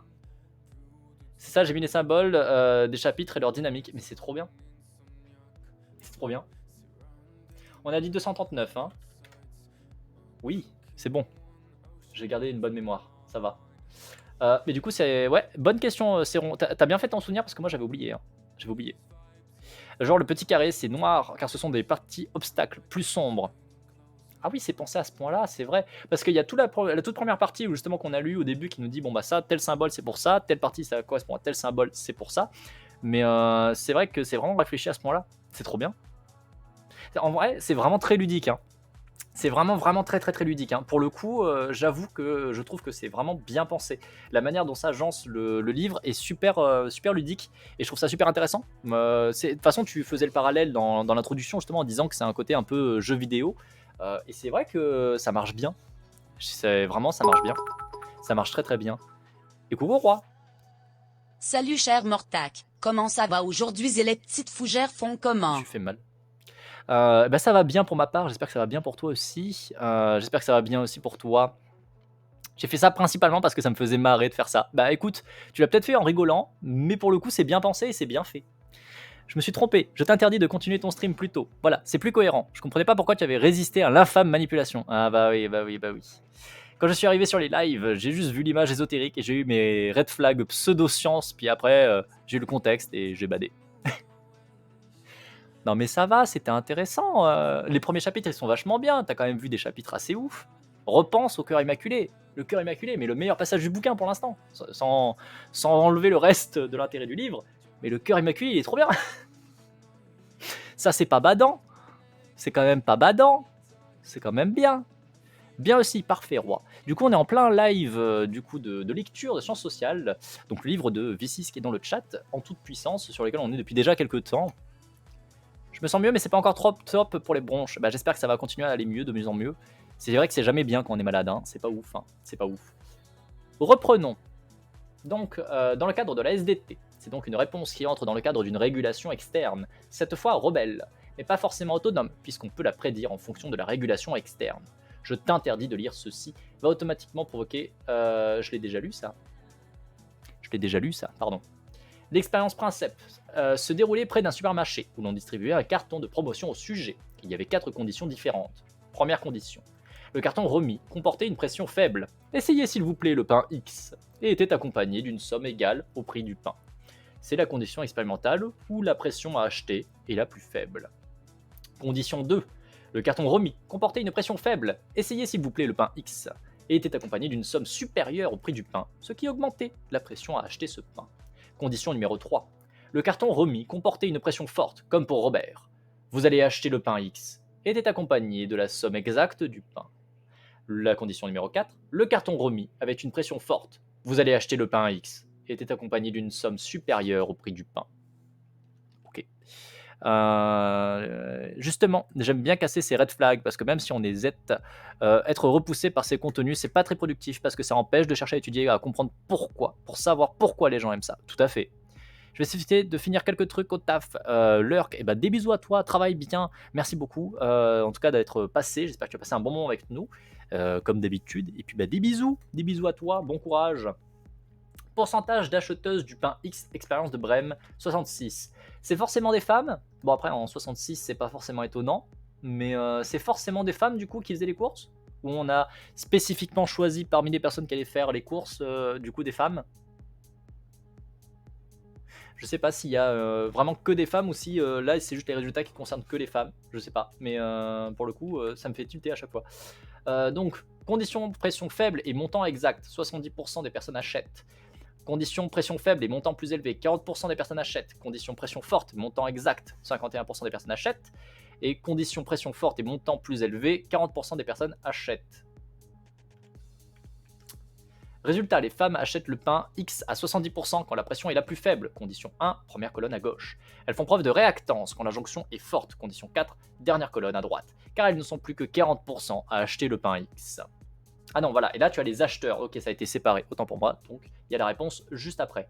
Donc là, pour le coup, les hommes, pourcentage d'acheteurs de pain X, expérience de Brême, 66.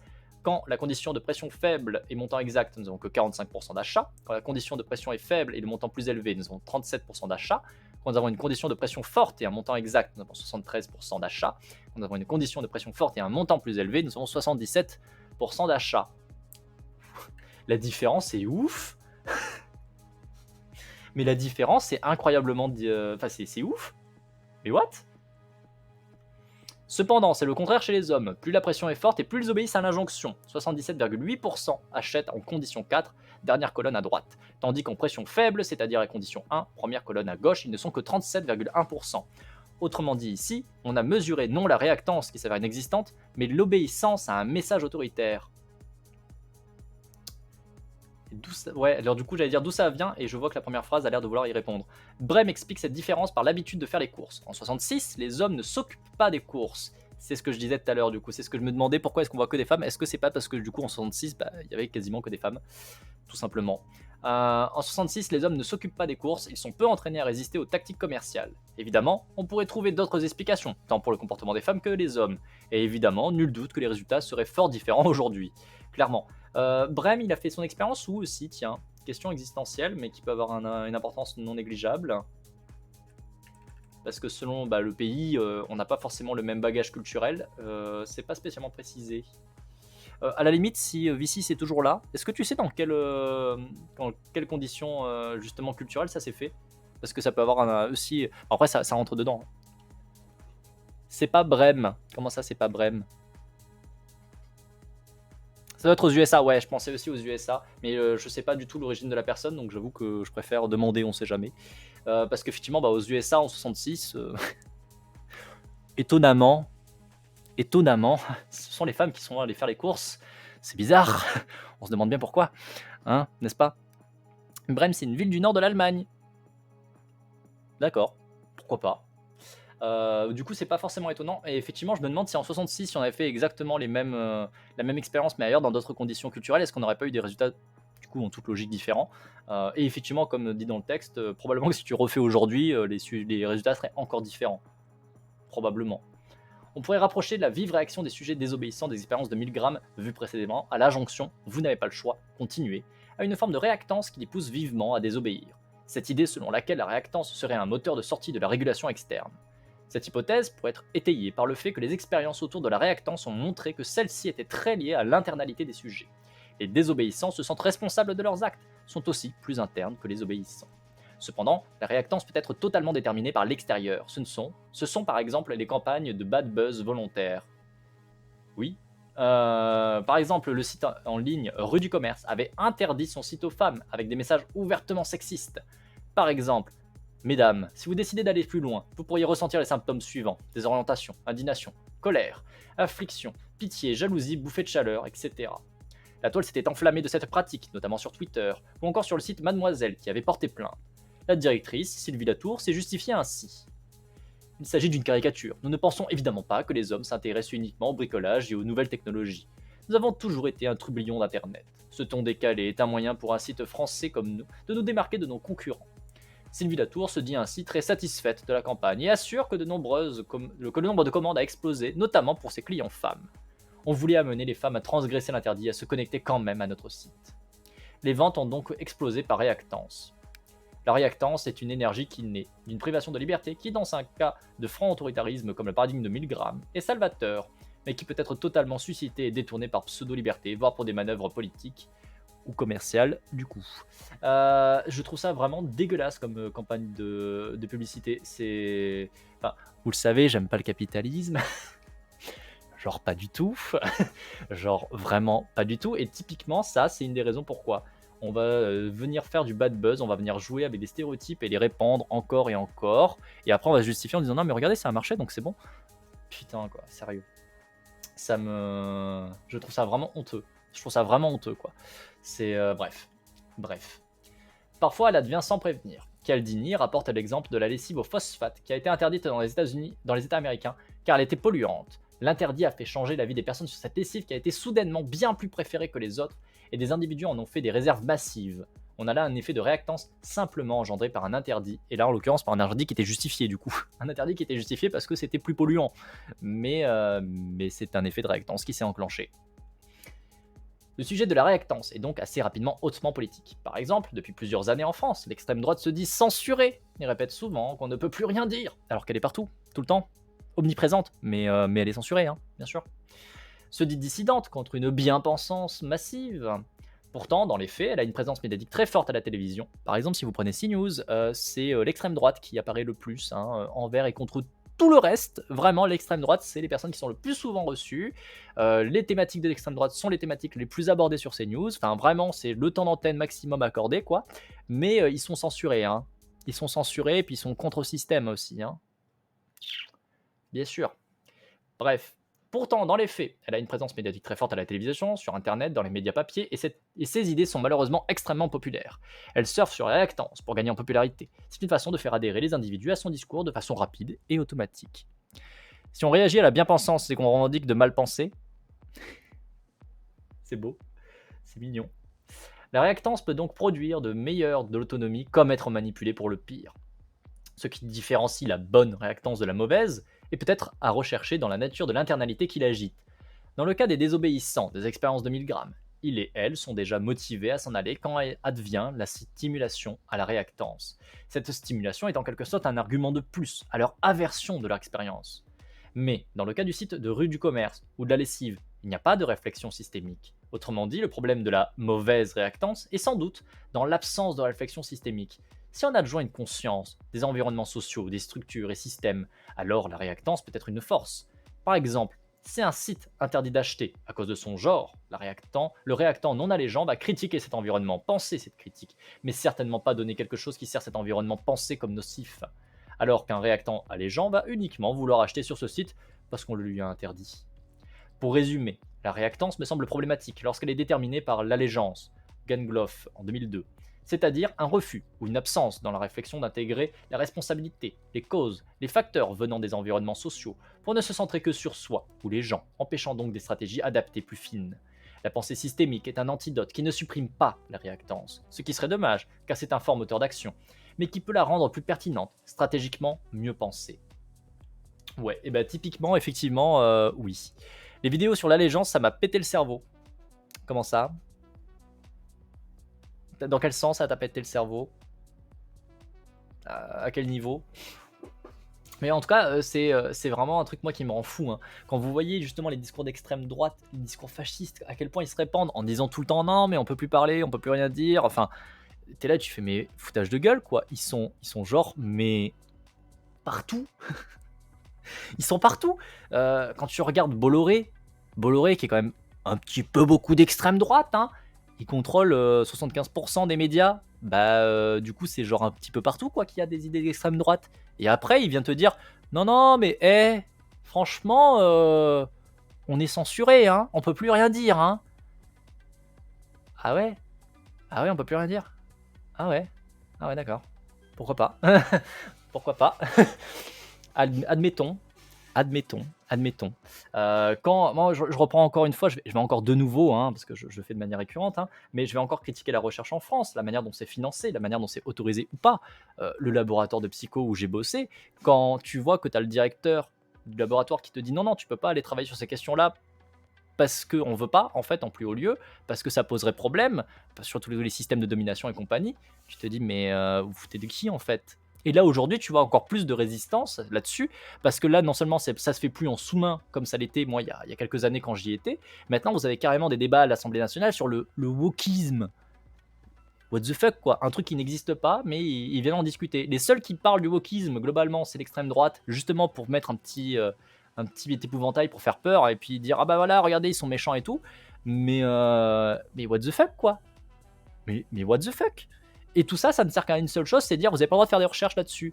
Ce qui est quand même étonnant, puisque le principe de la recherche, c'est pouvoir faire de la recherche sur tout. Normalement, le principe de base de la recherche, de la science, c'est que tu peux tout étudier. Et justement, en étudiant tout, bah, tu vas déterminer des trucs, en fait. Et comme tu vas déterminer des trucs, bah, tu vas pouvoir mieux comprendre le réel, tu vas pouvoir mieux comprendre l'environnement. Et du coup, voir ce qui ne va pas aussi. Par exemple, comprendre les effets de réactance. Et ça, bah, ça poserait problème, effectivement. Si tu viens travailler là-dessus, ça marche pas bien. Ça marche pas bien. Mais bon, bref. Ça me fait penser d'ailleurs, à un autre truc. Quand j'étais alors en études à l'époque, j'étais pas encore au laboratoire, j'étais en études, il y avait un truc qui me faisait péter un câble.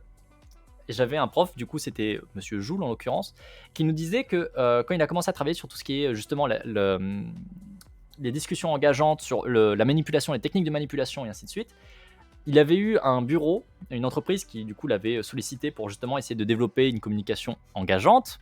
Donc en gros, par la communication, vous allez réussir à engager les personnes, du coup à vous rejoindre, là dans ce cas-là, donc à acheter les produits de l'entreprise.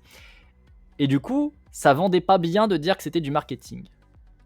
Ça vendait pas bien de dire que c'était du marketing à cette époque-là. Ça remonte à pas mal de temps, hein, parce que c'était au début de quand on commençait à faire ça pour lui. Donc moi, quand j'étais en études, ça faisait déjà 10-15 ans que ça lui était arrivé. C'est une anecdote qu'il nous avait donnée en cours. Mais du coup, c'était pas vendeur de dire que c'était du marketing. Ça passait pas bien, parce que ça avait le côté, justement, la connotation manipulation et compagnie. Et ce qu'il avait fait, c'est que pour le vendre, il avait dit c'est du marketing social. En fait, on manipule les gens pour leur propre bien. Du coup, c'est bon. Et là, ça passait comme une crème. Vraiment, là, ça passait tout seul. Et au niveau du laboratoire, on a dit allez, vas-y, c'est bon, on fait. Oui, ok, c'est un contrat privé, mais ça passe. Et t'es là, tu fais ah ouais. Ah ouais, d'accord. Bon, bah, OK, hein. Écoute, si c'est pour leur propre bien que tu les manipules finalement, c'est bon, on a le droit, on a le droit. C'est vraiment trop classe d'avoir eu Joule en prof, j'aurais bien aimé. Bah, il était excellent, il était excellent. C'était un sacré personnage, et il avait un sacré caractère, mais et je présume qu'il l'a toujours parce qu'il me semble pas qu'il soit décédé, mais il est trop bien, il est trop, trop bien. C'est un prof qui est vraiment très, très bien. Autant, je le dis assez facilement, j'ai eu des enseignants et notamment une enseignante en particulière que je n'oublierai jamais, qui est particulièrement horrible et qui a aucune capacité pédagogique, ni de près ni de loin, qui est vraiment ce que j'appellerais une sombre merde. Voilà, je ne donne pas de nom, hein. Bon, ceux qui sont à Aix-en-Provence le savent, hein, ils déterminent assez rapidement qui ça va être. Elle est connue, on va dire ça comme ça. Mais pour le coup, il n'y croit pas sincèrement, Joue là, ça, le fait qu'il faille manipuler les gens pour leur bien. Ah oui, non, pour lui, c'est du foutage de gueule, hein. Ah, pour lui, clairement, c'est du foutage de gueule. Lui, il te dit clairement que c'est quelqu'un qui vit bien, qui a envie de continuer à bien vivre. Et là-dessus, il fait ce qu'il faut pour que ça marche. Voilà. Il étudie comment ça fonctionne, mais pour lui, fondamentalement, tout ça, c'est du flan. Du flan dans le sens où c'est utilisé et manipulé par des gens. Et c'est pour ça d'ailleurs que au niveau de comment est-ce qu'il a vendu le laboratoire et comment est-ce qu'il a essayé de maintenir un certain nombre de recherches libres, il l'a vendu avec un bagage pour que ça passe au niveau des administrations. Mais en fait, concrètement, les études qu'il faisait, c'était pour filer à tout le monde les bails pour que tout le monde comprenne comment ça fonctionnait. Ça se voit d'ailleurs avec le petit traité de manipulation, hein. Quand tu lis le petit traité de manipulation, tu vois bien qu'il y a plein de moments, il te fait le petit clin d'œil en mode t'imagines, hein, si c'était les entreprises qui le faisaient depuis des années et qui le cachaient, qui vous en parlaient pas. Ah, mais non, ils feraient pas ça, les entreprises elles sont gentilles. T'es là, tu fais ok. T'es en train de taper à balles réelles, mais ok. Je comprends mieux, c'est une façon pour lui de perpétuer ses recherches. Tout à fait, tout à fait. Ben, en fait, il faut savoir que le laboratoire de psychologie à Aix-en-Provence, il travaille énormément sur les techniques de manipulation, parce que bah, notamment il y a eu Joule, hein, donc forcément, disons que c'est un peu un grand ponte là-dessus, mine de rien. Donc bah, du coup, comme il travaillait beaucoup sur ces techniques-là, on avait beaucoup de problèmes, et on a, je présume d'ailleurs, toujours des problèmes là-dessus, au niveau de l'État, en fait, au niveau de l'institution, au niveau de l'éducation nationale, qui nous dit non mais ça, vous n'avez pas trop le droit de faire de recherche, parce que c'est pas bien. Comprenez, c'est de la manipulation, donc il faut pas aller faire des recherches là-dessus. Sauf que par contre, derrière, tu vois toutes les boîtes qui ont je ne sais combien de spécialistes qui payent des fortunes pour faire ces recherches-là. Et là, par contre, il n'y a personne qui intervient pour dire ah, franchement, c'est de la manipulation, c'est pas bien, hein. Non. Par contre, toi qui fais de la recherche pour le filer à tout le monde, non, toi, t'as pas le droit. Bah non, tu comprends, c'est de la manipulation, ça serait pas bien. T'imagines si des personnes mal intentionnées en avaient connaissance et pouvaient l'utiliser. Oh, franchement, ce serait pas bien, hein. Alors que les entreprises, elles sont bien intentionnées. Les entreprises, elles sont gentilles, hein. Voilà, elles œuvrent pour notre bien commun, donc c'est normal qu'elles fassent ses recherches. Donc lui, très clairement, il a dit ah ouais, vous voulez la jouer comme ça, bah je vais la jouer comme ça. Je vais prendre votre discours, je vais jouer avec votre discours, puis bah, je vais faire mes études, je vais faire mes recherches, et puis bah voilà, hein. Donc ça marche très très bien. Mais c'est pour ça qu'il a ce ton qui est très comment dire, de surface. T'as l'impression qu'il ouais, il est dans la même vibes, que c'est bon. Mais en fait, dès que tu vois une phrase, t'as des petits taclés, t'as des petits trucs là, qui viennent piquer un petit peu le système en disant ah, vous avez vu, le système c'est un peu de la merde, hein, quand même. Vous avez vu ça, hein, quand même, c'est pas Jojo, hein. Et c'est typiquement ce qu'il a fait avec le petit traité. Il y a plein de moments où il vous parle, notamment quand il vous parle du pied dans la porte, je crois, notamment. Il vous dit justement oh, vous imaginez, il y a une phrase comme ça parce qu'elle est à mourir de rire, et c'est la fin du chapitre, et il te fait une phrase en mode vous avez vu quand même, vous imaginez si des entreprises avaient connaissance de ces mécanismes et les utilisaient contre vous. Mais non, hein, on va dire que le vendeur il était bien intentionné, hein. Et t'es là, tu fais ouais, ouais. Et clairement, il tacle de ouf, mais par contre, il est suffisamment malin pour pas y aller en frontal. Parce que de toute façon, en vrai, hein, il serait allé en frontal, jamais la faculté l'aurait autorisé, et jamais on aurait pu aller faire certaines de recherches qu'il a pu faire au cours des années, hein. Clairement, il aurait été bloqué. Clairement, mais de ouf. Déjà, quand tu vois certaines des recherches qui ont été faites, et il nous en parlait, hein, il le cachait pas trop, hein, notamment quand on était en master, il a comment dire, une facilité à parler qui est très présente, qui est très très présente, hein. Et pour le coup, il est vraiment en mode non, en fait, on se fout de ma gueule, donc à un moment donné, vous vous foutez de ma gueule, bah, je me fous de la vôtre. Vous voulez jouer à ça, bah, on va jouer au plus con, voilà. Vous voulez jouer au plus con, je vais jouer au plus con. Je vais jouer exactement comme vous, et du coup, on verra qui est le plus con des deux. Et puis bah, dans les faits, bah, apparemment, c'est plutôt en face les plus cons. Parce que lui, il a pu faire ses bouquins et très clairement, il tacle sur tout, mais de manière suffisamment propre pour que ça passe, notamment avec les discours, on a pas mal de discours de, c'est ça, c'est un truc qui me rendait fou d'ailleurs et lui aussi, parce qu'il nous en a parlé. Ça aussi, il en a parlé, alors ça, c'était en off. Pour le coup, il nous en parlait dans les salles de repos, pas spécialement en cours. Mais un truc qui le rendait fou, c'est quand il recevait je ne sais combien d'invitations à des séminaires de développement personnel. Hein, vous savez, le développement personnel. Et il disait, mais la quantité est phénoménale où je dis non, en fait. Et les fois où j'y vais, quand même, parce que bah, notamment, ils payent bien et tout ça, donc c'est pratique pour pouvoir faire la recherche derrière. Mais tu y vas, et en fait, tu les tacles tout du long, mais tu les tacles de telle manière qu'ils croient qu'en fait, tu es en train de les féliciter et de dire que c'est trop bien. Et t'es là, tu fais, oui, oui, cet homme est un génie. Cet homme est un génie. Littéralement, il va devant eux pour se foutre de leur gueule et il le paye pour ça. Il le paye pour ça en croyant qu'il est d'accord avec eux. Bah, c'est un génie. Enfin, là-dessus, moi, je trouve ça magnifique. Je veux faire ça un jour dans ma vie. S'il vous plaît, les gens de droite, je vous tacle tout le temps, mais si vous voulez vous faire des subs, franchement, allez-y. Allez-y, hein. Faites des subs, promis. Je suis avec vous, hein. Promis, hein. C'est un génie. Enfin, moi, je trouve ça trop bien. C'est un hacker social, ce jeu. Mais oui. Mais en vrai, quand tu réfléchis, quand tu vois son parcours, quand tu vois ce qu'il fait, mais tu dis, mais t'es un génie. T'es un génie. Le coup du marketing social, moi, ça m'a tué. Hein. Officiellement, énormément de recherches qui ont été faites dans le laboratoire, c'est du marketing social. Concrètement, c'est du marketing. Concrètement, c'est du marketing. Il y a juste à rajouter le mot social, parce que sur le papier, on a dit c'est pour le bien des gens. On les manipule, mais pour leur propre bien. Dans les faits, lui, tout ce qu'il voulait faire, c'est on veut étudier ce mécanisme-là. Donc on va étudier ce mécanisme-là. Et puis on va faire une publication qui montre comment est-ce que ce mécanisme marche. Comme ça, bah, la publication, on la donne à tout le monde après. Voilà, tiens. Ok, c'est beau. J'ai eu ce truc-là un jour, j'ai fait un article sur la réactance qui taclait l'extrême droite et qui avait été relayé par un site d'extrême droite. J'étais mort de rire. Ils jouaient contre leur clan, mais c'est magnifique. Mais c'est magnifique. Mais c'est tellement beau. Mais c'est tellement beau. C'est incroyable. C'est trop bien. C'est du génie. Moi, j'aime beaucoup. Voilà, moi j'aime beaucoup. Je trouve que c'est incroyable. Quand ça arrive, c'est incroyable. Et le pire, encore une fois, c'est que les gens en face, ils sont là en mode, mais oui, c'est notre gourou, il sait, il a la sainte parole. Et t'es là en train de te dire, mais en fait, t'as jamais écouté ton gourou, en fait. T'as jamais essayé de comprendre ce qu'il disait.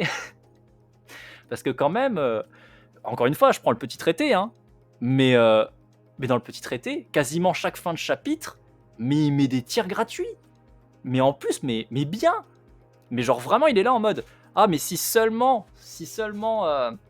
on pouvait être sûr que le vendeur n'était pas mal intentionné, mais quand même, ça serait étonnant. Le vendeur, il est forcément bien intentionné. Il pense forcément à votre bien, à vous, le client.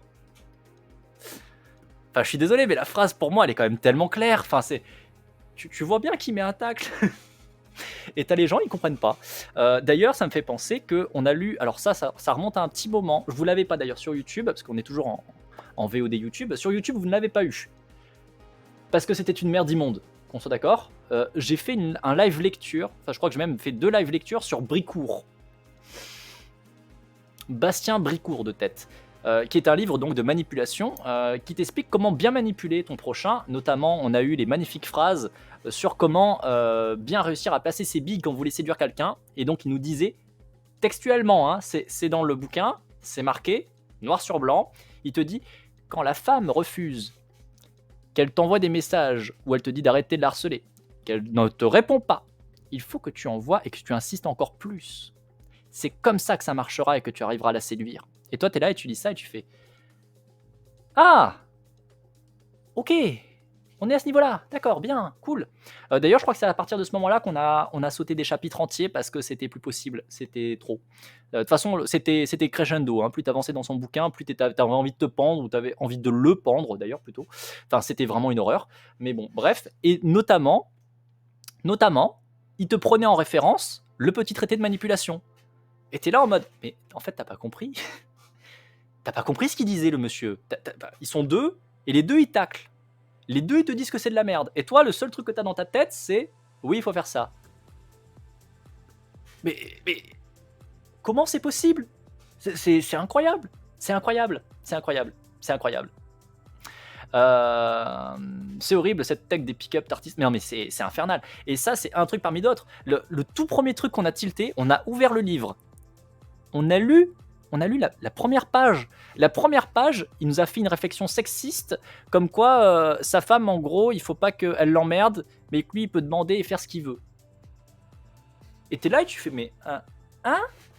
Quoi? Pardon? Première page? Genre, deuxième ligne? Pardon? Et ce truc-là, ça se vend. Bah bref, en l'occurrence, Bastien Bricourt, en plus, c'est quelqu'un qui est passé du coup à la télé, qui est un... Je crois qu'à la base, c'est quelqu'un qui fait de l'hypnose ou ce genre de conneries, je sais plus trop, mais qui est passé à genre Secret Story ou une émission de télé-réalité quelconque. Enfin, et tu fais, waouh, c'est pas possible quoi. Et ça, en plus, c'est édité. Moi, ce qui me tue, c'est que ça, c'est édité. Et c'est pas édité par une maison d'édition obscure ou quoi, c'est été édité par une grosse maison d'édition en plus. C'est ça qui est le plus absurde. Tu te dis, mais comment ça peut passer quoi? Enfin. Bref. Du coup, je comprends que tu ne puisses pas continuer ton stream jusqu'à la fin du livre. Cependant, peut-être caler jusqu'à 18h serait plus envisageable pour toi. La porte au nez et le harcèlement, c'est mieux, non? C'est plus éthique. Joli, joli. Oui, je vois maintenant, c'est un mentaliste. Ah, peut-être un mentaliste alors. Oh, je sais plus ce que c'était, mais enfin... Oh là là. Oh là là. C'était... Voilà, c'était une expérience intense. C'était horrible. C'était horrible. C'était horrible. Il n'y a rien qui allait. Dans son livre, il n'y avait rien qui allait. C'était infernal. C'était infernal. C'était infernal. Et je comprends pas comment ils peuvent penser que ça marche en plus. Je ne vois même pas comment déjà tu peux penser que ça marche. Ça, enfin, en dehors de tout. Je peux même pas penser comment tu peux te dire que ça peut être d'une manière ou d'une autre acceptable de forcer. What the fuck, quoi? À quel moment tu n'es pas capable de te dire, tiens, moi, à sa place, là, je passerai un très mauvais moment, donc vraiment, c'est pas le truc à faire. Comment est-ce que ça ne peut pas te venir comme premier réflexe? J'avoue que je ne comprends pas. Vraiment, je ne vois pas comment c'est pas possible. À quel moment est-ce que tu peux te sentir tellement supérieur, tellement différent, que tu n'as pas la plus élémentaire décence de juste, à un moment donné, te transposer à la personne, quoi. Vraiment, ça me laisse très, très, très perplexe. Ça me laisse très perplexe. Mais enfin bref, je vais boire un coup et puis je vais quand même continuer un peu la lecture parce que sinon je vais jamais avancer. Est-ce que cela va nous servir à étendre l'autodétermination? La réactance est donc une possibilité de comportement liée aux situations à régulation externe, donc elle étend la théorie de l'autodétermination. Comprendre la réactance, c'est particulièrement utile, notamment face à des manœuvres manipulatoires d'environnements pseudo-libres qui usent de cet automatisme pour obtenir des effets qui leur servent. C'est aussi à penser lorsqu'on construit, gère un environnement social de façon honnête et qu'on va devoir poser un interdit quelconque, qu'il soit légitime ou non. Il peut y avoir de la réactance. L'idée, pour canaliser ceci, est de suivre ce qu'on a vu dans la transmission des illimites, à savoir fournir une explication rationnelle, sensée, avec des buts prosociaux et intrinsèques. Ne pas utiliser un langage contrôlant ni inclure cette limite dans un système contrôlant, surveillance, compétition, punition, récompense. Reconnaître les difficultés de cet interdit. Autrement dit, il s'agit de fournir des ressources pour que la personne puisse elle-même évaluer la légitimité de cet interdit, comprendre sa raison systémique et donc l'internaliser au mieux. Je me demande s'il se base pas sur les vieux films où tu vois des dragueurs séduire uniquement par harcèlement. Enfin, le principe d'un film, c'est quand même que c'est un film. Je sais pas, c'est... Mais c'est possible, hein. De toute façon, oui, en vrai, si, c'est possible. C'est plus que possible, parce que de toute façon, tu vas passer notamment par tout ce qui va être la culture, notamment des films, des livres et ainsi de suite. Quand tu vas te construire socialement, que tu vas te construire en grandissant, tu vas passer par ça, par ces références-là. Ça va forcément avoir un impact sur toi. Donc oui, peut-être, c'est possible. Et en plus du coup, comme tu vois des gens qui ont ce bagage-là, peut-être à la base par les films et tout, mais que du coup ces personnes qui ont ce bagage-là vont faire des films avec ce bagage-là, que tu vas les voir dans ta vie autour de toi, tu es d'autant plus sujet à le garder, parce que de toute façon c'est le principe de socialisation, hein, tu vas prendre ce qu'il y a autour de toi aussi, tu vas te conformer à la norme, tu vas comprendre les règles sociales, si tu vois que ça fait partie des règles sociales, tu vas probablement en partie l'intégrer, et forcément du coup tu vas la reproduire, et puisque tu vas la reproduire, tu vas la permettre à s'intégrer chez quelqu'un d'autre qui va de lui-même du coup la reproduire, et puis on voit bien à quoi ça amène quoi. Mais ça, c'est même pas si étonnant que ça. Ça serait même pas si étonnant que ça. Je trouve ça d'une tristesse sans nom, mais c'est même pas si étonnant que ça. Après, heureusement, j'ai quand même de l'espoir parce que on voit des changements, notamment dans les œuvres culturelles. Moi, par exemple, je suis un énorme lecteur. J'adore les livres. On se demande pas pourquoi. Enfin, j'aime les livres. Voilà. Notamment, il y a un auteur que j'apprécie particulièrement, qui fait de la SF, qui s'appelle Peter F. Hamilton. J'ai lu en premier son cycle, un des cycles les plus récents qu'il a fait. En l'occurrence, la saga du Commonwealth, qui est donc un cycle de SF, un space opéra, que j'ai lu, que j'ai beaucoup apprécié. Il y avait des personnages féminins forts, il y avait pas mal d'interactions différentes, il y avait une grande ouverture d'esprit sur beaucoup de choses, beaucoup de remise en question du système, parce que notamment c'est clairement une dystopie qui critique énormément le capitalisme. Enfin vraiment, c'est très intéressant à plein de niveaux. Et là, récemment, c'est-à-dire il y a 6 mois, 1 an, j'ai lu son premier livre, qui du coup s'appelle L'Aube de la nuit. Ah bah, ça m'a fait mal, hein, parce que bordel, bordel. Oh mon Dieu, L'Aube de la nuit, alors déjà c'est simple, tu es une femme, tu es une poule. Voilà, tu es une femme, tu es là pour être une poule, tu ne sers à rien d'autre qu'une poule. Tu es à côté du héros, tu es à côté des héros, qui sont toujours systématiquement des hommes. Le héros principal qui est utilisé est clairement l'archétype l'archétype du héros masculin bof qui couche partout, qui est aventureux, qui est fort, qui a de la chance mais qui est quand même intelligent, qui est là mais en fait c'est pas vraiment un héritier mais en fait si un petit peu beaucoup parce qu'il a hérité d'un vaisseau, enfin bref, tout ce qui va pas est là, tout ce qui va pas est là et tu te dis waouh, on est parti de ça, on est parti de Jean Queutard pour arriver sur effectivement notamment l'inspectrice que j'ai totalement oublié son nom d'ailleurs. J'ai complètement oublié son nom, mais qui est incroyablement trop bien dans du coup la saga du Commonwealth. L'inspectrice, mais elle est trop bien. Et c'est pas la seule héroïne, il y en a plein. Il y en a plein des femmes qui font des trucs et qui évoluent de plein de manières différentes. Et vraiment, tu te dis, mais waouh! Et la seule différence qu'il y a, c'est à quel âge il a écrit l'un et l'autre. La saga de L'Aube de la nuit, c'est quelque chose qu'il a écrit quand notamment il était ado. C'est son premier livre. Et la saga du Commonwealth, bah, il a écrit quand il avait 40 berges. Et tu vois qu'effectivement, il y a eu du travail. Hein.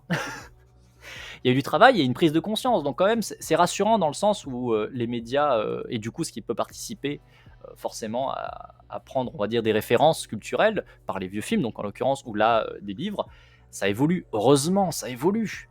C'est lent, mais au moins ça évolue. Parce que vraiment, il y a des trucs, c'est pas possible. Hein. C'est pas possible. Hein. Parce que le pire, c'est que le scénario, il est pas vraiment stupide. Il y a des trucs très intéressants dans L'Aube de la nuit. Il y a plein de bonnes idées, mais la quantité phénoménale de mauvaises choses. La quantité phénoménale de mauvaises choses. C'est. Oh, ça m'a fait du mal. Hein. Ça m'a fait du mal. Hein. Il a baissé dans mon estime. Hein. Enfin, il a baissé, mais de manière temporaire. Il a baissé parce que, sur le coup, j'ai lu ça et j'étais en colère. J'étais tellement en rage. Vraiment, ça m'a mis mal. Et puis après, une fois que j'ai un petit peu rationalisé, je me suis dit, bon, ça c'est le premier truc qu'il a écrit, en fait, quand il était jeune, quand il était ado, et qu'apparemment, il avait un gros besoin, on va dire, peut-être hormonal à satisfaire, des besoins physiques, on dira, et que du coup, il a créé clairement un personnage, Jean Queutard, qui baise partout et tout le monde. Donc, clairement, il y avait, je pense, quelque chose là-dessus, pour le coup. Et tu vois qu'avec l'âge, il est devenu beaucoup plus intéressant, beaucoup plus réfléchi, beaucoup plus profond. Et c'est bien, et c'est bien. Donc, il a baissé dans mon estime, mais vraiment, c'est fou. Il devait compenser ce qu'il trouvait nul chez lui. Peut-être, je sais pas, je n'en sais aucune idée. Enfin, je ne sais pas. Moi, je me dis juste que, tout simplement, quand tu es ado et que du coup, tu as la puberté, tu as quand même une certaine. Comment dire, tu es un peu un bouillon de culture, hein, d'un point de vue hormonal, ça s'agite quand même. Hein. Donc je pense que ça peut forcément jouer sur ce que tu écris à ce moment-là de ta vie. Parce que tu as peut-être des besoins physiques un peu plus présents que plus tard. Parce que c'est le moment où ça se déclenche, quoi, tout simplement. Mais je sais pas s'il voulait compenser quelque chose de particulièrement. Je pense que c'est peut-être juste parmi les choses qui étaient très importantes pour lui à cette époque-là. Peut-être, tout simplement. Hein. C'est cool que les gens changent, et puis ça fait tellement de meilleures œuvres quand il n'y a pas de perso PNJ. Mais oui, mais oui. Il y a tellement de choses qui sont intéressantes en plus. Les IA, par exemple, sont super intéressantes parce qu'ils développent énormément les IA, notamment dans la deuxième partie du cycle, parce qu'il y a 3 parties au cycle. Dans la deuxième partie du cycle, les IA prennent un vrai intérêt, une vraie profondeur, et c'est vachement bien. mais même dans le premier cycle en soi, ils ont déjà une présence assez forte. Et tu as vraiment tous les personnages qui sont travaillés, les femmes, les hommes, les extraterrestres. C'est pas juste des personnages qui sont là dans le fond pour faire juste, comment dire, décor, quoi. Et ça fait du bien, quoi. Et de voir des personnages féminins qui sont traités autrement aussi que juste, regardez, on a mis le stéréotype de l'héroïne, c'est bon, vous avez le personnage féminin, vous arrêtez de nous faire chier, c'est bon, elle est posée. T'as des vrais personnages féminins, bah voilà, quoi. Juste, oui. L'espèce arachnide qui se nourrissent des souvenirs. C'est les... mais du coup, oui, je vois. Qui est en fait une espèce précurseur qui est là dans la galaxie depuis des plombes. C'est les... Oh, j'ai plus le nom. Mais du coup, oui, carrément. Ils se nourrissent notamment, effectivement, des pensées. Il y a plein de trucs qui sont incroyables. Il y a plein de trucs qui sont très bien pensés et très bien réfléchis, quoi. J'ai lu que le premier opus. Ah ouais? T'as lu que l'étoile de Pandore ou t'as lu que le premier tome de l'étoile de Pandore? Parce qu'en fait, vous avez 3 cycles. Vous avez l'étoile de Pandore, premier cycle de 4 tomes. Vous avez la trilogie du vide, qui est une trilogie. Ouais, je sais, c'est surprenant. Et après, vous avez un duo, une duologie qui est... je sais plus le nom du troisième. Et du coup, tout ça, bah, ça forme la saga du Commonwealth. J'ai le premier tome, j'ai pas réussi à embrayer sur celui d'après. Ah merde! Bah, c'est dommage parce que pour le coup, je trouve que c'est bien, c'est vachement intéressant. J'aime beaucoup la dernière duologie, mais en soi, j'aime beaucoup aussi le deuxième cycle. Pareil, parce que le deuxième cycle, notamment, un des personnages principaux, un des héros principaux, c'est une héroïne et qu'elle est travaillée de manière mais très intelligente à plein de moments. Et ça fait du bien, encore une fois, ça fait du bien. Parce que, encore une fois, c'est pas le même archétype féminin à la con qu'on te met trop régulièrement, notamment quand c'est des hommes qui écrivent.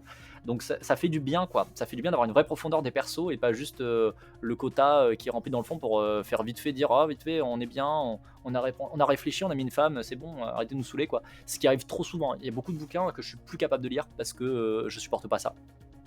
Commencer sur un tout nouveau personnage au début d'un volume sur la lecture d'une saga, je trouve ça très difficile. C'est vrai que l'intérêt aussi qu'il y a avec Hamilton, c'est qu'il n'hésite pas à changer régulièrement de personnage parce que ce qui est important avec Hamilton, c'est l'histoire. C'est l'histoire, c'est ce qui va se passer en termes d'histoire. C'est une saga. Tu vas voir ce qui se passe d'un point de vue, on va dire, presque historique dans la galaxie. Du coup, finalement, les individus, ils sont pas si importants que ça. Tu vas suivre un personnage parce que là, c'est important et c'est pertinent de suivre d'après on va dire la vision de ce personnage, parce qu'il va vivre les événements d'une certaine manière, ce qui va te permettre de voir ce qui se passe dans la galaxie d'un certain point de vue, mais après il va sauter sur quelqu'un d'autre complètement, parce que là c'est plus approprié, parce que là ce qu'il veut te montrer, et ce qui est important d'un point de vue de l'histoire, c'est de comprendre ce qui se passe là-bas, et du coup peut-être de le comprendre, même éventuellement parfois il le fait aussi, tu vas voir les mêmes événements, mais du point de vue opposé. Tu vas les voir avec la vision de quelqu'un d'autre en face. Et ça aussi, ça change tout. Et c'est super intéressant parce que, en fait, à un moment, tu peux te dire, ah merde, en fait, cette faction là-bas, c'est des gros connards. Puis en fait, le chapitre d'après, tu vas lire à travers leurs yeux à eux, et puis tu vas faire, ah merde, c'est peut-être pas vraiment des connards finalement. Puis j'avais un peu d'empathie pour Billy là-bas, puis bah du coup maintenant je l'ai plus. Et c'est vachement intéressant parce que vraiment il essaie de te faire prendre conscience de pas mal de choses et que c'est pas manichéen. Et c'est une des choses que je trouve justement le plus intéressant dans la saga du Commonwealth, alors que par contre dans l'Aube de la Nuit, c'est pas le cas. Dans l'Aube de la Nuit, clairement, le message du texte, c'est il y a les humains, ils sont gentils. Les humains, ils sont gentils. C'est les gentils, les humains. Voilà. Et puis là-bas, il y a les extraterrestres et c'est des méchants. Parce que c'est des extraterrestres. Ils sont méchants. Et t'es là et tu fais, ouais, certes. Ok. C'est un peu manichéen, non? Non. Ok. Et du coup, sinon, le capitalisme, c'est pas bien. Mais quand même, c'est pratique. Ok. Et sinon, les femmes, c'est bien quand elles font des bébés. Ah. Certes. Bon. Bon. Ok. On va peut-être passer à autre chose. Voilà. C'est le problème vraiment avec l'Aube de la Nuit, c'est qu'il y a trop de trucs qui vont pas. Il y a tellement trop de trucs qui vont pas. Je suis d'accord, mais c'est juste la reprise. Je pense que si j'avais essayé dans la foulée, ça serait passé tranquillement. Mais là, avec les 2 mois, avec des mois, voire 2 ans, c'est un peu dur. Ouais, complètement. Bah, il faudra recommencer de zéro, en fait. Il faudra recommencer de zéro. Enfin bref, je continue le texte. Ça fait longtemps, en fait. Non, je vais pas continuer le texte. Petite fougère de YouTube. A priori, la VOD, elle fait 2 heures, d'après mon timer. Donc, du coup, je vais couper la VOD ici. Finalement, on a beaucoup parlé d'autres choses. Ça arrive souvent en live, désolé. Fin de l'épisode, j'espère que tu as passé quand même un bon moment de lecture avec nous, et puis à très bientôt. Des bisous, ciao ciao ciao.